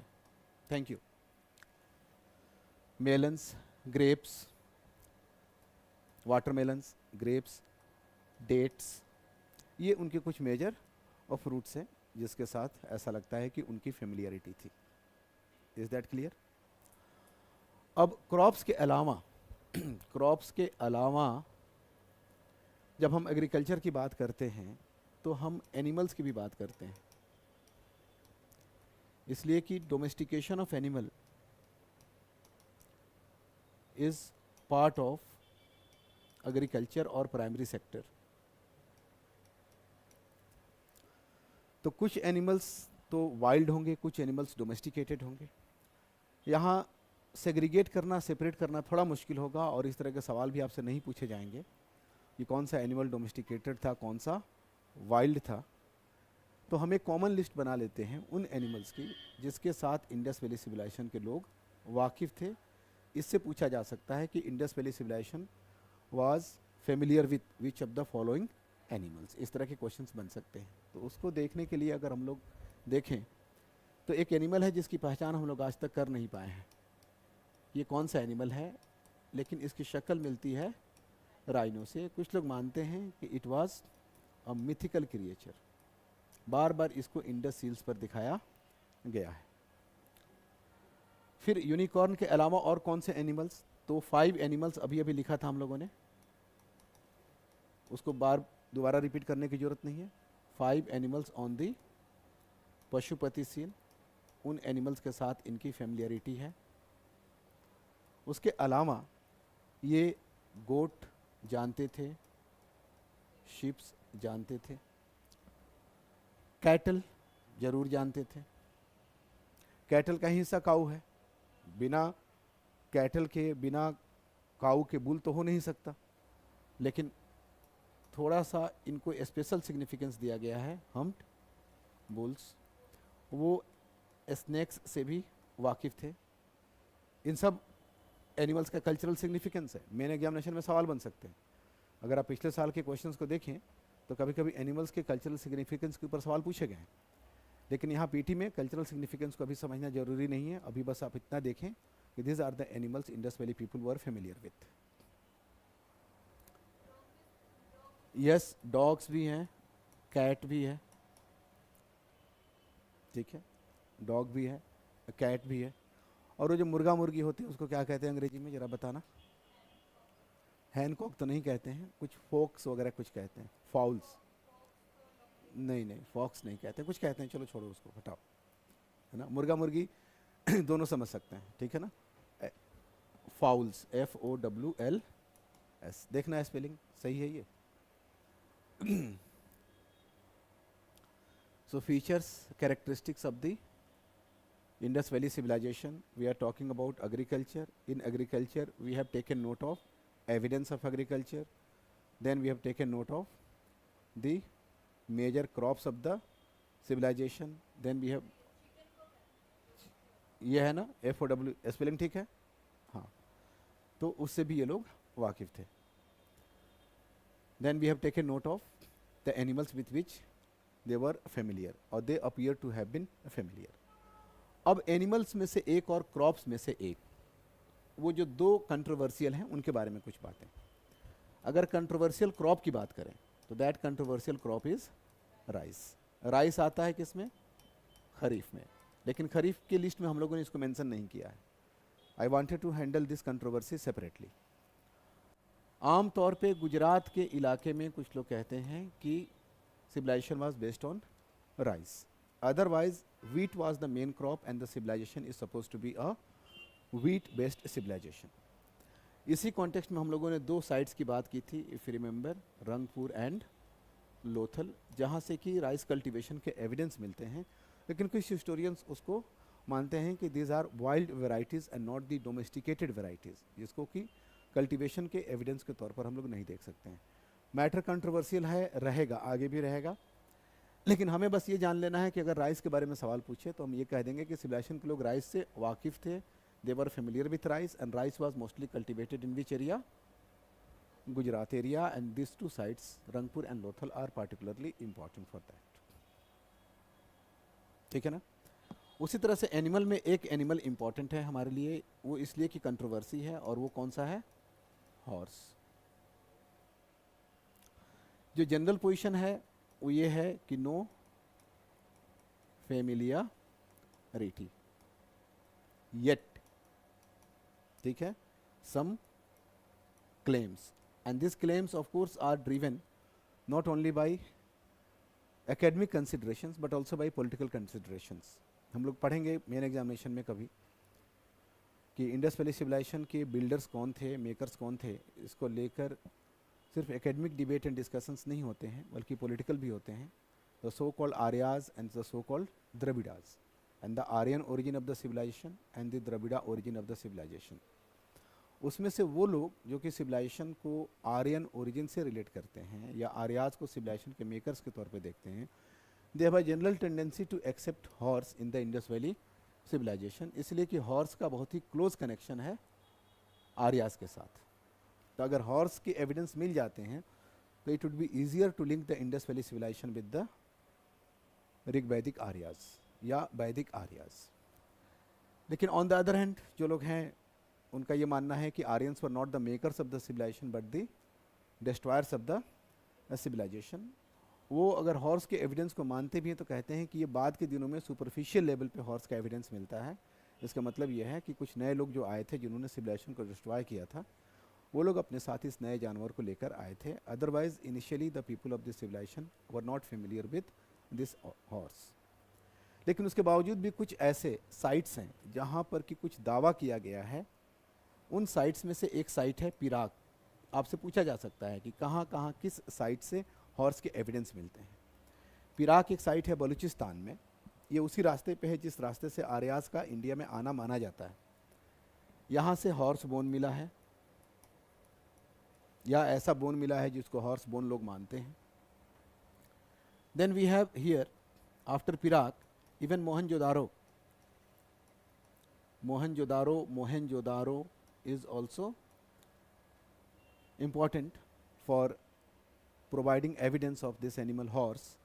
और यहाँ पर माना जाता है कि evidence of horse at, ये expression याद रखना, at superficial level. अब ये कौन सा लेवल होता है superficial, इसको यहाँ समझने का वक्त नहीं है. इतना जान लो कि अगर इस एक्सप्रेशन के साथ अगर आपसे पूछे कि हॉर्स का एविडेंस कहाँ से मिलता है, so the answer is Mohenjodaro. फिर हम लोगों ने इसी सीरीज़ में, इन साइट्स की सीरीज़ में दो और साइट्स ऑलरेडी देख चुके हैं. वो है लोथल एंड सुरकोतादा. लोथल से टेराकोटा रिप्रेजेंटेशन लिख चुके हैं हम लोग, पहले देखा था. और सुरकोतादा से भी पिराक की तरह हॉर्स बोन का एविडेंस मिलता है. So this much about the activities which are associated with primary sector of the economy. उसमें हम लोगों ने डोमेस्टिकेटेड एनिमल्स की अलग से बातें नहीं की हैं. हम लोगों ने इन जनरल उनके एनिमल वर्ल्ड की बात कर ली है कॉन्टेक्स्ट वाइज, जिससे कि क्वेश्चंस बन सकते हैं कि किन एनिमल्स से वो वाकिफ़ थे, किस तरह के क्रॉप से वो वाकिफ़ थे, एग्रीकल्चर के क्या एविडेंस मिलते हैं. स्टेटमेंट बेस्ड क्वेश्चंस भी पूछे जा सकते हैं. अब इकोनॉमिक एस्पेक्ट का ही जो दूसरा एरिया है वो क्या है हमारे लिए? क्राफ्ट और आर्ट. यहाँ पर हमारे लिए आसान ये होगा कि अगर हम मटेरियल वाइज चीज़ों को देखें, क्योंकि स्पेसिफिक क्राफ्ट एक्टिविटीज़ को काउंट करना बहुत ही मुश्किल होता है, प्रैक्टिकली पॉसिबल नहीं है, याद रखने में भी आपको परेशानी होगी. सो द बेस्ट अप्रोच जहाँ तक मैं समझता हूँ वो ये है कि मटेरियल वाइज हम लोग चीज़ों को देख लेते हैं. वो चीज़ जो क्ले से बनी, क्ले और मड, क्राफ्ट, ये सब याद रखने के लिए बस क्ले और मड क्राफ्ट, यानी कि हर वो चीज़ यहाँ हम शामिल कर सकते हैं जिसको कि इंडस वैली सिविलाइजेशन के लोगों ने मिट्टी से बनाया, क्ले से बनाया, मड से बनाया. तो mud based craft activities, clay based craft activities. Is that clear? इनमें इम्पॉर्टेंट हो सकता है हमारे लिए इंडस पॉटरी. ये सबसे इम्पॉर्टेंट है. इंडस पॉटरी के कुछ फीचर्स हैं, जैसे ये बहुत ही सोफिस्टिकेटेड पॉटरी है, ठीक है ना। दिस इज पहली चीज, व्हील टर्न। स्टेटमेंट देके पूछ सकता है कि which of the statement is correct और incorrect about the Indus pottery. तो ये हैंडमेड नहीं है, यह क्या है, व्हील टर्न्ड है। Then second is this is THICK, thick walled, दीवारें इसकी काफ़ी मोटी है। तीसरी चीज़ यह है कि दिस इज़ वेल बेक्ड, बहुत अच्छे से इसको पकाया गया है। और चौथी चीज़ इसके बारे में जानने के लिए है कि यह प्लेन नहीं है, यह क्या है, डेकोरेटेड है। और देखा था हम लोगों ने कि नियोलिथिक से चालकोलिथिक की तरफ जब आते हैं तो पॉटरी डेकोरेटेड होने लगती है, इफ़ रिमेंबर। ऐसा किया था, कल ही किया था ऐसा, कि नियोलिथिक और चालकोलिथिक को अलग करने में neolithic trades in relatively advanced forms and beginning of the use of copper, ये दो चीज़ों का रोल है। उसमें हमने देखा था कि किस तरह से जो एडवांस्ड फॉर्म्स हैं पॉटरी मेकिंग में, वो ये है कि पॉटरी अब क्या हो जाती है, डेकोरेटेड पॉटरी हो जाती है। पॉटरी डेकोरेशन के लिए जो मोटिव्स यूज़ किए जाते हैं डेकोरेशन के लिए, उसमें we have animal motifs. Motifs वो डिवाइसेस होते हैं जिसका डेकोरेशन के लिए इस्तेमाल होता है। We have plant motifs, plants का भी इस्तेमाल किया गया है। We have human motifs also, हालांकि एनिमल्स में ह्यूमंस भी आते हैं, लेकिन चलिए अपने आप को थोड़ा सा एक अलग ट्रीटमेंट देते हैं, ह्यूमन मोटिव्स। और फिर यहाँ पर हमें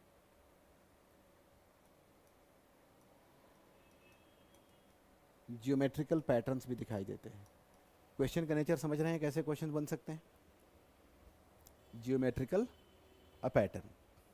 अब जियोमेट्रिकल पैटर्न में बहुत तरह की चीज़ें हैं, डॉट्स हैं, डैसेस हैं, लाइंस हैं, वेवी लाइंस हैं, सर्किल्स, इंटरसेक्टिंग सर्किल्स, ये सारे एग्जांपल्स किसके माने जाते हैं, जियोमेट्रिकल डिज़ाइंस के एग्जांपल्स माने जाते हैं। So this much about the Indus pottery.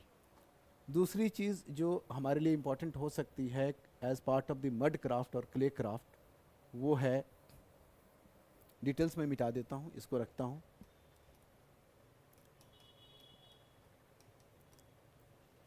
Terra Kota, TERRACOTTA। Is it the spelling, या मैं थोड़ा कंफ्यूज हो गया स्पेलिंग को लेकर, टेराकोटा फिगरिन्स। अब इसमें बहुत तरह के हैं, एनिमल्स भी हैं, ह्यूमंस भी हैं, लेकिन इसमें सबसे जो फेमस हैं वो हैं terracotta figurines of the so called mother goddesses. और इन्हीं की बेसिस पर कुछ लोग मानते हैं कि इंडस वैली सिविलाइजेशन में आइडल वर्शिप रहा था और मदर गॉडेसेस की पूजा हुआ करती थी। Is that clear? After terracotta figurines as part of clay craft, हम बात कर सकते हैं इंडस सील्स की बात कर सकते हैं। बहुत जगहों से मिले हैं, बहुत चीज़ों के मिले हैं, लेकिन we have clay seals also found in the Indus valley civilization. And now D, we have bricks. bricks, यहाँ पर जो ख़ास चीज़ जानने वाली ये है वो ये है कि they are standard sized bricks. अब यहाँ पे नंबर मत याद करने लगिएगा कि कितनी लंबाई, कितनी चौड़ाई, कितनी मोटाई, बस ये कंसेप्ट जानना इज़ इम्पॉर्टेंट कि in Indus valley civilisation we have standard sized bricks. और ये ब्रिक्स भी दो तरह के हैं, एक को कहते हैं सन ड्राइड या मड ब्रिक्स, और दूसरे को कहते हैं फायर बेक्ड या BURNT बर्न्ट ब्रिक्स। इन दोनों का इस्तेमाल हुआ है इंडस वैली सिविलाइजेशन में, और ये दोनों चीज़ें किससे बनी हैं, क्ले से बनी है, मड से बनी है। और इंडस वैली सिविलाइजेशन के आर्किटेक्चर में brick is the most important building material, इससे ज़्यादा इस्तेमाल और किसी दूसरे चीज़ का नहीं हुआ है। दोनों तरह की ब्रिक्स का इस्तेमाल होता है। यहाँ पर आपसे स्टेटमेंट बेस्ड क्वेश्चंस भी पूछे जा सकते हैं कि which statement is correct about the Indus valley civilisation और which statement is incorrect about the Indus valley civilisation. Is that clear? Clay craft के बाद हम लोग बात कर सकते हैं, कुछ चीज़ें ज़मीन से निकलती हैं। पहला था क्ले, नाउ दूसरा एग्रो बेस्ड इंडस्ट्रीज भी तो होती है ना, जैसे कॉटन कल्टीवेशन, जैसे फाइबर, ठीक है ना। और यहाँ पर हमें ये पता है कि इनको स्पिनिंग भी आती थी एंड वीविंग भी आती थी। लेकिन स्पिनिंग आती थी, लेकिन स्टेटमेंट पूछे कि क्या स्पिनिंग व्हील भी ये जानते थे, तो स्पिनिंग व्हील का एविडेंस हमें आईबीसी में नहीं मिलता। स्पिनिंग व्हील जिसको चरखा कहते हैं, इसका एविडेंस मेडिवल पीरियड में मिलता है, 14 सेंचुरी से मिलना शुरू होता है, उससे पहले स्पिनिंग व्हील नहीं है। तो फिर थ्रेड्स बनाने के लिए ये जिन चीज़ों का यूज़ करते थे उनको कहते हैं स्पाइंडल्स, इसका इस्तेमाल करते थे। वीविंग होती थी, इसका एविडेंस हमें कई जगहों से मिला है। अगर आप याद करें तो आलमगीरपुर से मिला है, अभी थोड़ी देर पहले बात की थी, और हमें मोहन जोदारो से मिला है। और तीसरा, जहाँ जहाँ से कॉटन का एविडेंस मिला है वहाँ वहाँ से वीविंग का भी एविडेंस मिला है, क्योंकि हम जानते हैं कि कॉटन का कोई दूसरा इस्तेमाल नहीं है। कॉटन कल्टीवेशन होता है तो what is implied? Knowledge of spinning and weaving, ये दोनों चीज़ें थी। तो कॉटन के एविडेंस को भी हम लोग वीविंग या फाइबर बेस्ड इंडस्ट्री के एविडेंस के तौर पर देख सकते हैं। तीसरी चीज़ वो है जिसको कहते हैं टिम्बर, टिम्बर और वुड क्राफ्ट। लकड़ी का इस्तेमाल करते थे, but timber is a perishable material, और पेरिशेबल मटेरियल का आर्कियोलॉजिकल एविडेंस थोड़ा कम मिलने लगता है, दैट वी ऑल अंडरस्टैंड। लेकिन फिर भी टिम्बर और वुड क्राफ्ट में कुछ चीज़ें हैं, जैसे timber was used as building material. जैसे क्या क्या बन सकता है इससे? तो they can make doors, they can make windows, they can make beams, they can make pillars और columns। ये circumstantial एविडेंस है, बहुत कंक्रीट एविडेंस हमारे पास नहीं है, लेकिन on circumstantial basis we can say कि they use timber for such a purposes. Is that clear? उसी तरह से अगर हम बात करें तो बिल्डिंग मटेरियल के अलावा दे मेड व्हील, और यहाँ पर दोनों हैं, पॉटर्स व्हील भी है और यहाँ पे व्हील का वो जो है ट्रांसपोर्ट का भी इस्तेमाल है। जैसे न्यूलिथिक फेज में व्हील का इस्तेमाल शुरू हो चुका था, but people exploited only the horizontal motion of the wheel for making pottery, not the vertical motion of the wheel to use it as part of the transportation। लेकिन IBC से पहली बार ये वाली चीज़ मिलती है, wheel used for transport. Potter's wheel तो Indus valley civilisation से पहले चालकुलिथिक और न्यूलिथिक एज में भी पॉटर्स व्हील का एविडेंस हमें मिल जाता है, लेकिन ट्रांसपोर्ट के फॉर्म में व्हील का earliest use is associated with the Indus valley civilisation. Is that clear? Transport जैसे ब्लॉक कार्ट वगैरह बनाकर जी। फिर जैसे ये क्या है कि ये जो व्हील्स है ना, इनकी एक खासियत है, ये काफ़ी हेवी हैं, काफ़ी हेवी हैं and non SPOKED, non spoked है। इनमें जैसे कमानी जिसे कहते हैं ना, स्पोक्स नहीं है, सॉलिड व्हील्स हैं, ठीक है। तो आईबीसी में जो व्हील इस्तेमाल हुआ है वो कैसा व्हील है? सॉलिड व्हील है। उसमें इस तरह की जो चीज़ें होती हैं ना, स्पोक्स, इस तरह की चीज़ें नहीं है। वैसी चीज़ों से क्या होता है कि व्हील फिर लाइट हो जाता है और स्ट्रॉन्ग रहता है, तो उसको ड्रैग करना, पुल करना आसान होता है। That is a part of technology, but that technique perhaps was not developed in the Indus valley civilization, and Indus wheels are solid. Is that clear? फिर हमें टेराकोटा रिप्रेजेंटेशन से ऐसा लगता है कि this people used timber also for making ships and boats. चूँकि इनका maritime trade develop था, और मैरीटाइम ट्रेड जहाँ भी डेवलप होगा वहाँ टिम्बर का इस्तेमाल बोट मेकिंग के लिए, शिप मेकिंग के लिए ज़रूर हुआ होगा। Is that clear? फिर इसी तरह से इनके क्राफ्ट एक्टिविटीज़ की अगर हम बात करें तो after timber we have the fourth one. जैसे इन्होंने स्टोन्स का इस्तेमाल किया, ठीक है ना। अब स्टोन के यूज़ में हमें कुछ चीज़ें देखनी है, जैसे rare use in construction. Construction में बहुत ही रेयर यूज़ है। इसका इकोलॉजिकल रीज़न ये हो सकता है। अब क्या है, स्टेटमेंट बेस्ड क्वेश्चंस कैसे दे देंगे कि Indus valley civilisation we do not find use of stones, ऐसे पूछ दिया। दूसरा स्टेटमेंट आपसे दे दिया कि Indus valley civilization was a alluvial civilization based on alluvial plains या प्लेन बेस्ड सिविलाइजेशन। तो जाहिर सी बात है कि इकोलॉजिकली आज भी प्लेन एरियाज़ में स्टोन का इस्तेमाल कम होता है, क्योंकि स्टोन की अवेलेबिलिटी प्लेन एरियाज़ में नहीं होती है। धौलावीरा के लोग एक्सेप्शनली कर पाए, तभी हम लोगों ने क्या लिखा है यहाँ पर, रेयर यूज़ इन कंस्ट्रक्शन, ठीक है ना। उसी तरह से यहाँ पर यूज़ ऑफ सोप स्टोन, ये काफ़ी ज़्यादा हुआ है। अगर स्टोन्स की वैरायटी देखें तो सोप स्टोन का यूज़, जिसको स्टेटाइट भी कहते हैं, क्या कहते हैं, स्टेटाइट कहते हैं, in making seals. Indus valley civilization की जो सील्स हैं, they are suppose to be the best artistic creation of the Indus valley civilization. Best artistic creation of the Indus valley civilization. ये सील्स जो Indus valley में मिले हैं, they are mostly squarish, but at times they are also rectangular, and they are supposed to be the best artistic creation। और इन seals के ऊपर हमें representation भी मिलता है, जैसे पशुपति से रिप्रेजेंटेशन, इनके ऊपर काफ़ी डेकोरेशन मिलता है। फिर इसी का यूज़ ऑफ सोप स्टोन और steatite in making seals, and एक और चीज़ याद है आपको,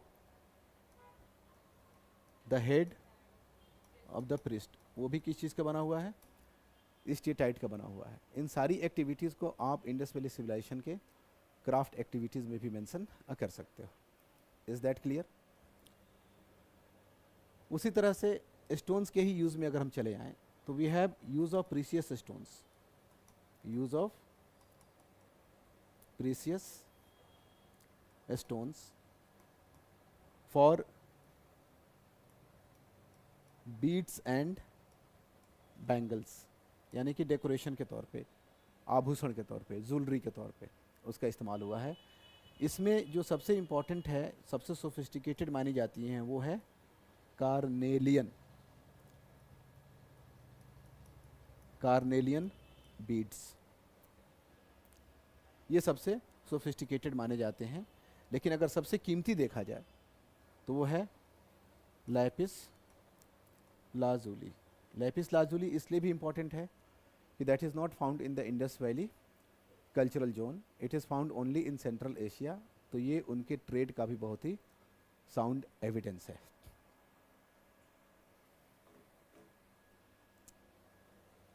इज दैट क्लियर? उसी तरह से और भी चीज़ों का इस्तेमाल किया गया है, जेड्स, एमिथेस्ट, मतलब प्रीसियस स्टोन्स का उन्होंने इस्तेमाल किया है। एक और रेड सैंड स्टोन का भी इस्तेमाल हुआ है, red sandstone in 2 male torsos found at Harappa. ये अपने आप में ही एक पीटी का क्वेश्चन हो सकता है कि कहाँ से दो, हिंदी में उसको नर कबंध कहते हैं। कबंध का मतलब होता है ह्यूमन बॉडी का वह पार्ट जो गर्दन अलग कर दें, पैर अलग कर दें, तो जो बच जाता है that is called torso. So here we have torso, 2 male torsos, and they have been found from which place? Harappa. So remember 2 male torsos from Harappa, steatite priest from Mohenjo-daro, isn't it? Then use of precious stones for making beads and bangles, particularly lapis lazuli and carnelian, and then use of soap stones in making seals, and then something about the seals also. The seals are the best artistic creation of the Indus Valley civilization, जिसके shape squarish हैं और rectangular हैं और इनके ऊपर काफ़ी representation देखने को मिलता है. This was about the craft activities based on stones. After stones next चीज़ जो हम लोग इस्तेमाल कर सकते हैं वो क्या है? मेटल्स. मेटल्स में गोल्ड इनको आता था, सिल्वर भी जानते थे ये, कॉपर भी जानते थे, जाहिर सी बात है, और कॉपर को आर्सेनिक या दूसरी चीज़ों से मिलाकर इनका सबसे जो बेस्ट या सबसे हाई लेवल का अचीवमेंट है that is making of bronze. और ब्रोंज का सबसे बढ़िया एग्जांपल कौन सा है? डांसिंग गर्ल, जो कि मोहनजोदड़ो से मिली है, जिसकी बात हम लोग कर चुके हैं. आयरन का अब तक कहीं भी एविडेंस नहीं मिला है, आगे मिल जाए तो कोई बात नहीं, लेकिन अब तक जो भी हमारे पास एविडेंस है उसमें आयरन हमें देखने को नहीं मिलता है. Is that clear? ये कुछ मेटल्स थे. टिन का भी इस्तेमाल करते थे, कॉपर, टिन, आर्सेनिक. अगर ये नहीं होता तो शायद वो ब्रोंज नहीं बना पाते. इनका हाईएस्ट जो अचीवमेंट है that is bronze making. After metal craft एक चीज़ और हम लोग मेंशन कर सकते हैं, वो क्या है? Sea shells. सी शेल्स का भी इन्होंने काफ़ी इस्तेमाल किया है, और सी शेल्स खास तौर से सपोर्ट करते हैं इनके इंटरनल एक्सचेंज नेटवर्क को. यानी कि कोस्टल एरियाज़ के जो लोग थे वो हिंटरलैंड के साथ सी सेल्स का एक्सचेंज करते थे, इसलिए कि सी सेल्स से जुड़ी चीज़ें हमें बाकी जगहों पर काफ़ी मिलती हैं, दिखाई देती. Is that clear?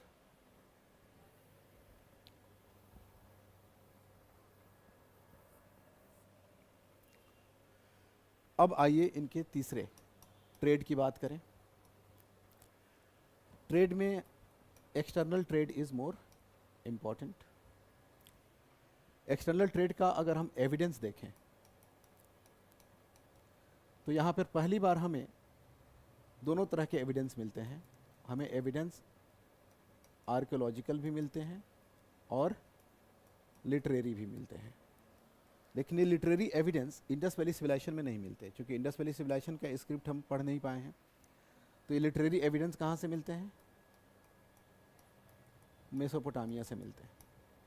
पहले लिटरेरी एविडेंस की ही बात कर लेते हैं. मेसोपोटामिया का एक रूलर जो कहता है कि उसका ट्रेड कनेक्शन बहुत सारे देशों में फैला हुआ है, वो बताता है कि यहाँ से भी ट्रेडर्स आते हैं. मेलुहा, इंडस वैली सिविलाइजेशन के साथ आमतौर पे इसको आइडेंटिफाई किया जाता है. फिर कुछ और प्लेसेस के नाम मेंशन्ड हैं, जैसे तिलमन, जैसे दिलमन. इसको कुछ लोग मानते हैं कि आज का बहरेन है, जो कि एक इंटरमीडिएरी पोस्ट हो सकता है ट्रेड का. और मेसोपोटामियन लिटरेचर में हमें माकन एंड मागन का भी इस्तेमाल मिलता है. And some people believe that this is Makran coast. जो कराची का कोस्ट है उसको क्या कहते हैं? मकरान कोस्ट कहते हैं. So mention of this three terms, Meluha, Tilmun, Dilmun, Makan, Magan, in the Mesopotamian literature indicate that Indus Valley civilization had trading connection also with the people of or civilization of Mesopotamian people. Is that clear? अब अगर archaeological evidence की बात करें as part of this, तो सबसे पहला evidence तो हमारे लिए वही है कि हमें बहुत सारे ऐसे सिटीज़ मिले हैं जिनको हम कैसे आइडेंटिफाई करते हैं? We have port cities. बहुत सारे पोर्ट सिटीज़, अलग अलग नाम लिख चुके हैं, यहाँ पे एक साथ लिखने की ज़रूरत नहीं है. दूसरी चीज़ कि हमें लोकथल से क्या मिला है? डॉकयार्ड. ये एविडेंस हम लोग कर चुके हैं, ठीक है ना. तीसरी चीज़ यहाँ पर हम और मेंशन कर सकते हैं कि सील्स एविडेंस हैं. अब बस इतना जान लो कि मेसोपोटामिया के सील्स मिले हैं, पर्शियन गल्फ के सील्स मिले हैं इंडस कल्चरल जोन से, और इंडस सील्स मिले हैं मेसोपोटामियन सिटीज़ से। तो म्यूचुअल जो अवेलेबिलिटी है इंडस सील्स की बहुत रेयर है, बहुत ज़्यादा नहीं है, लेकिन वो बताता है कि किसी न किसी तरह का ट्रेड कनेक्शन था। चौथा एविडेंस है लैपिस लाजुली। ये एक प्रीसियस स्टोन है जो सिर्फ और सिर्फ कहाँ मिलता है, सेंट्रल एशिया में मिलता है। तो इसका मिलना ही बताता है कि people of Indus valley civilisation had trading connection with central Asian regions. और इसको और फर्दर एविडेंस मिल जाता है कि when we have trading outposts of the civilisation, उसमें से आपने नाम सुना होगा शुर्तुघई एंड मुंडिगक।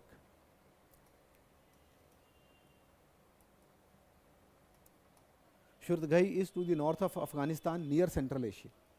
तो ऐसा लगता है कि ये प्लेसेस जो थे, ये सेटलमेंट्स थे, इन सेटलमेंट्स को जो कि इंडस कल्चरल जोन से बाहर हैं लेकिन इंडस से मिलते जुलते हैं, तो इन सेटलमेंट्स को ट्रेड और ट्रेडिंग कनेक्शन को सपोर्ट करने के लिए ही एस्टेब्लिश किया गया होगा। यह भी हमारे लिए एक एविडेंस का काम करता है, ठीक है ना।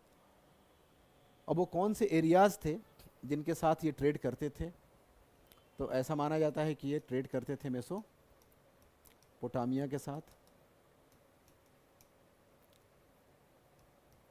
अफगानिस्तान के साथ।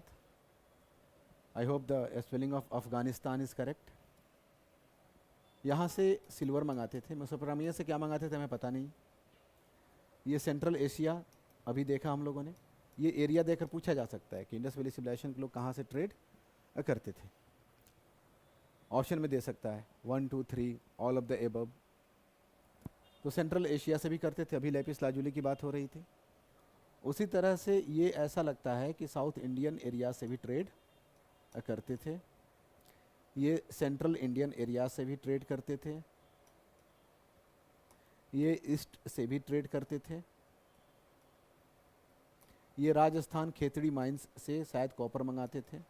ये सब वैसे एरियाज़ हैं जिसको मान सकते हैं कि इंडस वैली सिविलाइजेशन के लोग इन एरियाज़ के साथ ट्रेडिंग कनेक्शंस रखते थे या उनके ट्रेड कनेक्शंस थे। Is that clear everyone? अब यहाँ से इकोनॉमिक के बाद हम लोग बात करेंगे किसकी, बी ट्रेड्स में सोशल। पहली बात तो ये कि सोशल लाइफ के बारे में कुछ कह नहीं सकते, हमारे पास रिटन रिकॉर्ड्स नहीं है, तो social norms, values, ideals, institutions के बारे में हमें जानकारी नहीं है। लेकिन हम ये इतना एक जनरल ऑब्जर्वेशन कह सकते हैं कि well differentiated and stratified society थी। और इसका हमें कहाँ कहाँ से जानकारी मिलती है, तो पहला बरियल सिस्टम, कुछ लोगों को स्पेशल ट्रीटमेंट दिया गया है। ग्रेव गुड्स, कुछ लोगों के कब्रों में ज़्यादा चीज़ें मिली हैं। ये स्टेटमेंट देकर पूछ सकता है कि कौन सा स्टेटमेंट सही है, कौन सा स्टेटमेंट करेक्ट है, कौन किसको सपोर्ट करता है, कौन किसको सपोर्ट नहीं करता है। तो ग्रेव गुड्स, बरियल सिस्टम, ठीक है। प्लस इंडस आर्किटेक्चर से हमें पता चलता है कि किस तरह से यहाँ पर इंडस वैली सिविलाइजेशन में कुछ लोग बड़े थे, अमीर थे, कुछ लोग गरीब थे, कुछ के घर छोटे थे, कुछ के घर बड़े थे। Is that clear?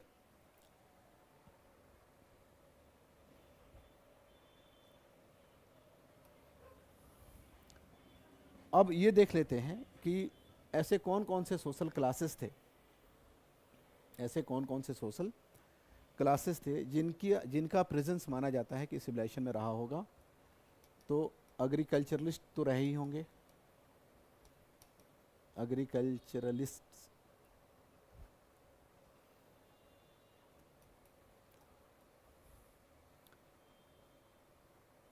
अलग अलग तरह के क्राफ्ट्समैन भी रहे होंगे। जब क्राफ्ट एक्टिविटीज़ इतनी डाइवर्सिफाइड है तो क्राफ्ट्समैन रहे ही होंगे अलग अलग तरह के। फिर ट्रेडर्स और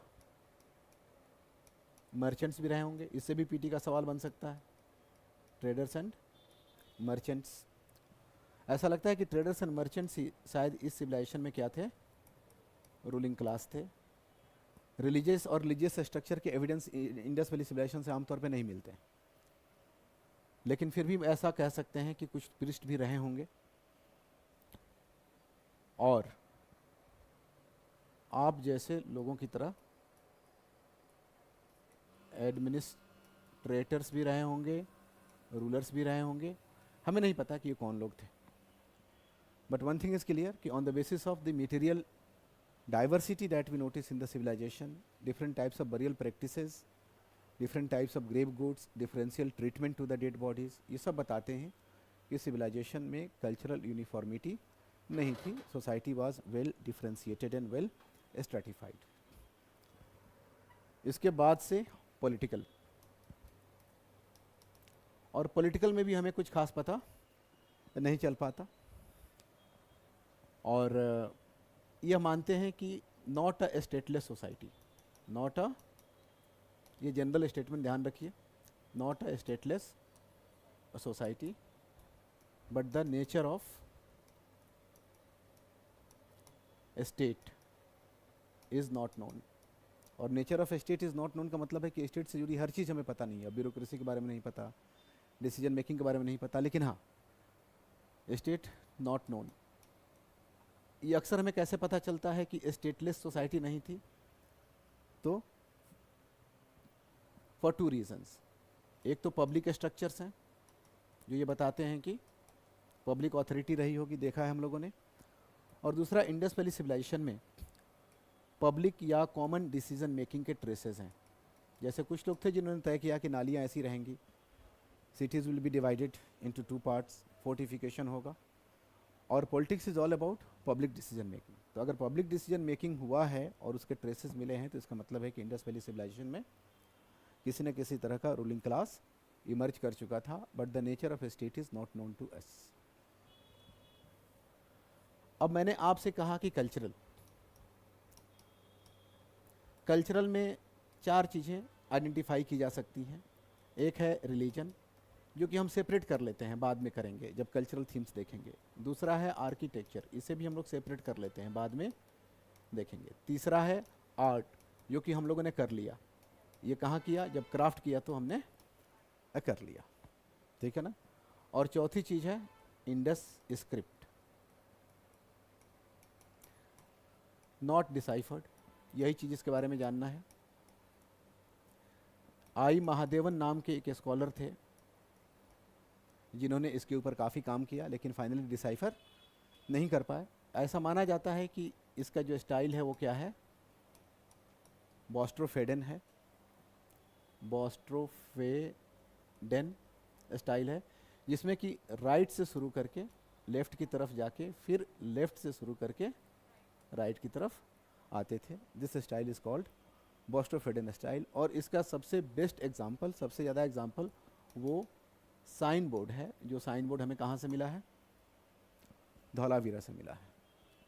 सो with this Indus valley civilisation is over, except religion and architecture that we are going to deal with later on as part of the cultural themes of the Indian history. Thank you so much for this cooperation.